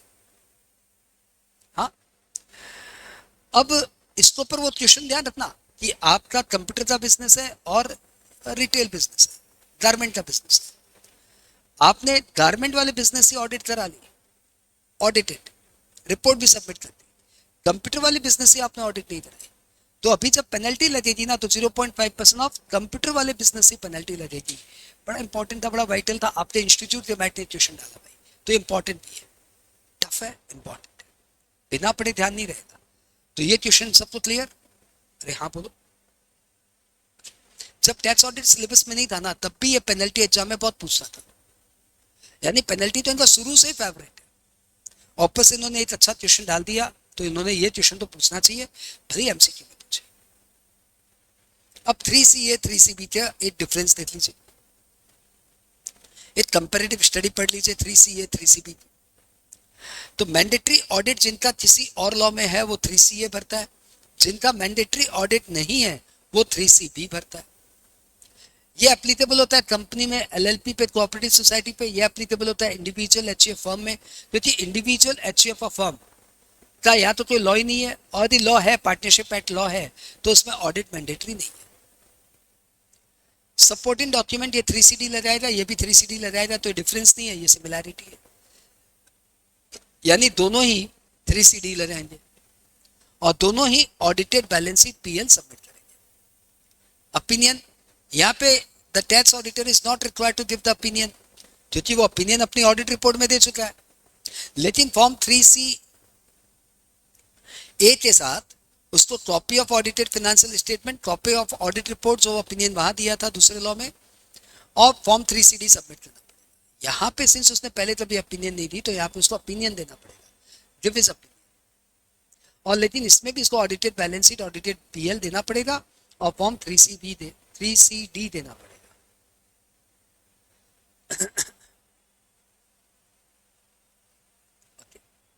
ठीक है, अब आ जाइए रिवीजन ऑफ टैक्स ऑडिट। अब आपको पता है कि ये कब तक भरना है, 30 सितंबर, कब तक भरना ऑडिट रिपोर्ट, 30 सितंबर। अच्छा, आपको याद है सेक्शन 43B क्या बोलता है कि ये 7 expenditure due date of filing of return के पहले पहले पेमेंट कर दिए तो इस साल अलाउड होगा, नहीं तो अगले साल अलाउड होगा। कौन से 7 एक्सपेंडिचर? अरे वो टैक्सेस टू गवर्नमेंट, बोनस और commission to employees, gratuity fund में कॉन्ट्रीब्यूशन, पीएफ फंड में कॉन्ट्रीब्यूशन एम्प्लॉयर का, एंड लीव इनकैशमेंट एम्प्लॉयर का, payment for use of railway asset, interest to bank, interest to cooperative bank, interest to public financial institution, interest to NPF. ये आपने due date of filing of return के अंदर अंदर payment कर दिया तो allowed है, नहीं तो नॉट अलाउड है। अच्छा, ऑडिट रिपोर्ट कब सबमिट करनी है, 30 सितंबर, और ये एक्सपेंडिचर आप कब तक कर सकते हो, 31 अक्टूबर। तो 30 सितंबर को आप, मैं इसको क्या मानूं, अलाउड एक्सपेंडिचर की डिसअलाउड? सपोज ऐसा तो एक्सपेंडिचर है पीएल में और अभी तक आपने पे नहीं किया, लेकिन 31 अक्टूबर के पहले तो पे कर सकते हो, तो 31 अक्टूबर के पहले पे कर दिया तो अलाउड है, अदरवाइज डिसअलाउड है। ऑडिट रिपोर्ट में मैं इस एक्सपेंडिचर को क्या बोलूं भाई, तो मैंने एक बार उसको अलाउड लिख दिया, हाँ ठीक है वो 31 अक्टूबर तक पे कर देगा, लेकिन बाद में मालूम पड़ा कि उसने पे नहीं किया, तो भैया यहाँ पे तो रिवीजन ऑफ चाहिए ना, रिवीजन ऑफ ऑडिट रिपोर्ट। तो ये बोल रहे हैं कि कभी कभी ऐसा हो जाता है कि 43B जैसे सेक्शन से कारण जो आपने 30 सितंबर को ऑडिट रिपोर्ट भेजी है वो हो सकता है गलत हो जाए, बिकॉज ऑफ 31 अक्टूबर के अंदर अंदर पेमेंट कर सकते हैं। तो ऐसे में लॉ बोलता है the audit report may be revise and the revise report can be submitted at any time by end of the relevant assessment. लाल कर दिया मैंने। रिवाइज रिपोर्ट आप कभी भी सबमिट कर सकते हो by end of assessment year, and audit report में भी revise any number of times, एक बार रिवाइज किया, दूसरी बार रिवाइज किया, कर सकते हो, कोई चाप नहीं है। लेकिन जो भी रिवाइज रिपोर्ट जाएगी वो एंड ऑफ असेसमेंट ईयर तक सबमिट हो जानी चाहिए। ओके, अब फॉर्म 3CD में हम लोग आ गए। ये हमारा अंतिम पड़ाव है। ये अलग बात है कि ये पड़ाव 1.5 घंटे का है। फॉर्म 3CD में क्या है, इसका फॉर्म हमें पूरा डिटेल में देखना है, ठीक है। इंस्टीट्यूट ने इसके ऊपर 2 क्वेश्चन भी डाले, वो भी देखना है। The form has a total of 44 clauses, सब मिला के 44 क्लॉज है। तो जब 18वां नंबर क्लॉज में रहे तो ये मत बोलना अरे कितना बाकी है, अरे भाई, अरे वो है ही ऐसा बोरिंग सा। तो 44 क्लॉजेज है भाई। इससे पार्ट ए में तो आपकी पर्सनल डिटेल लेंगे, आप हो कौन, कहाँ रहते हो, इंडिविजुअल होती है, एचयूएफ होती, कंपनी होती, फर्म हो, हाँ, नेशनैलिटी बताओ, ये सब पूछेंगे, पेन बताओ, आधार बताओ। और पार्ट बी में आपके बिजनेस से एक्सपेंडिचर इनकम के बारे में पूछेंगे। और ये फॉर्म 3CD शुरू, ये क्लॉजेज 1 2 3 4 चलता रहेगा। और ऐसे हम लोग को 44 क्लॉजेज तक पढ़ने हैं। ऑब्वियसली आज पढ़ोगे, बहुत टायरिंग है, बहुत टायरिंग है, लेकिन बोरिंग नहीं है, टायरिंग है, थक जाओगे, बोर नहीं होगे। और वो यहाँ पे हम लोग को पढ़ना है। नेक्स्ट क्लास में एंट्री करने के पहले मैं आपको बता दूं, क्या मैं आपको बता दूं कि वो पीजीबीपी के सेक्शन से बात देखते आ जाना कि 36 में क्या था, 35 में क्या था, 44 AA में क्या था, एक बार सेक्शन रीकैप पीजीबीपी का करके आ जाना। तो ये फॉर्म इतना बोरिंग नहीं लगेगा, मजेदार लगेगा कि चलो पूरा पीजीबीपी के सारे सेक्शन रिवाइंड, ठीक है। और नेक्स्ट क्लास कल ही रहेंगे, आपके पास आ जाएगी रिपोर्ट व्हाट्सएप में डिटेल। और जो आज मेरे ज्वाइन नहीं किए ना, उनको बोल देना कि ये वीडियो जरूर देख ले और शुरू के 15 मिनट पेशेंस रहे, क्योंकि मेरी बैटरी धीरे धीरे चार्ज होती है और चार्ज होने के बाद खत्म नहीं होती, चलती रहती है। अभी तो बस बंद करना पड़ा तुम्हारी बैटरी थी इसलिए, अदरवाइज मेरा एनर्जी अभी और बढ़ता। Any how, all the best. I hope जितना पढ़ाया 70% प्रोबेबिलिटी उसमें से आएगा, 30% प्रोबेबिलिटी नेक्स्ट क्लास से आएगा। तो आपका 70% टैक्स ऑडिट हो गया है, लेकिन पढ़ने का काम अभी आधा हुआ है, आधा बाकी है। ऑल द बेस्ट, बहुत अच्छे से पढ़ो। और कोई भी प्रॉब्लम हो मुझे पर्सनल व्हाट्सएप करो, नंबर तो तुम्हारे पास मेरा है, ठीक है।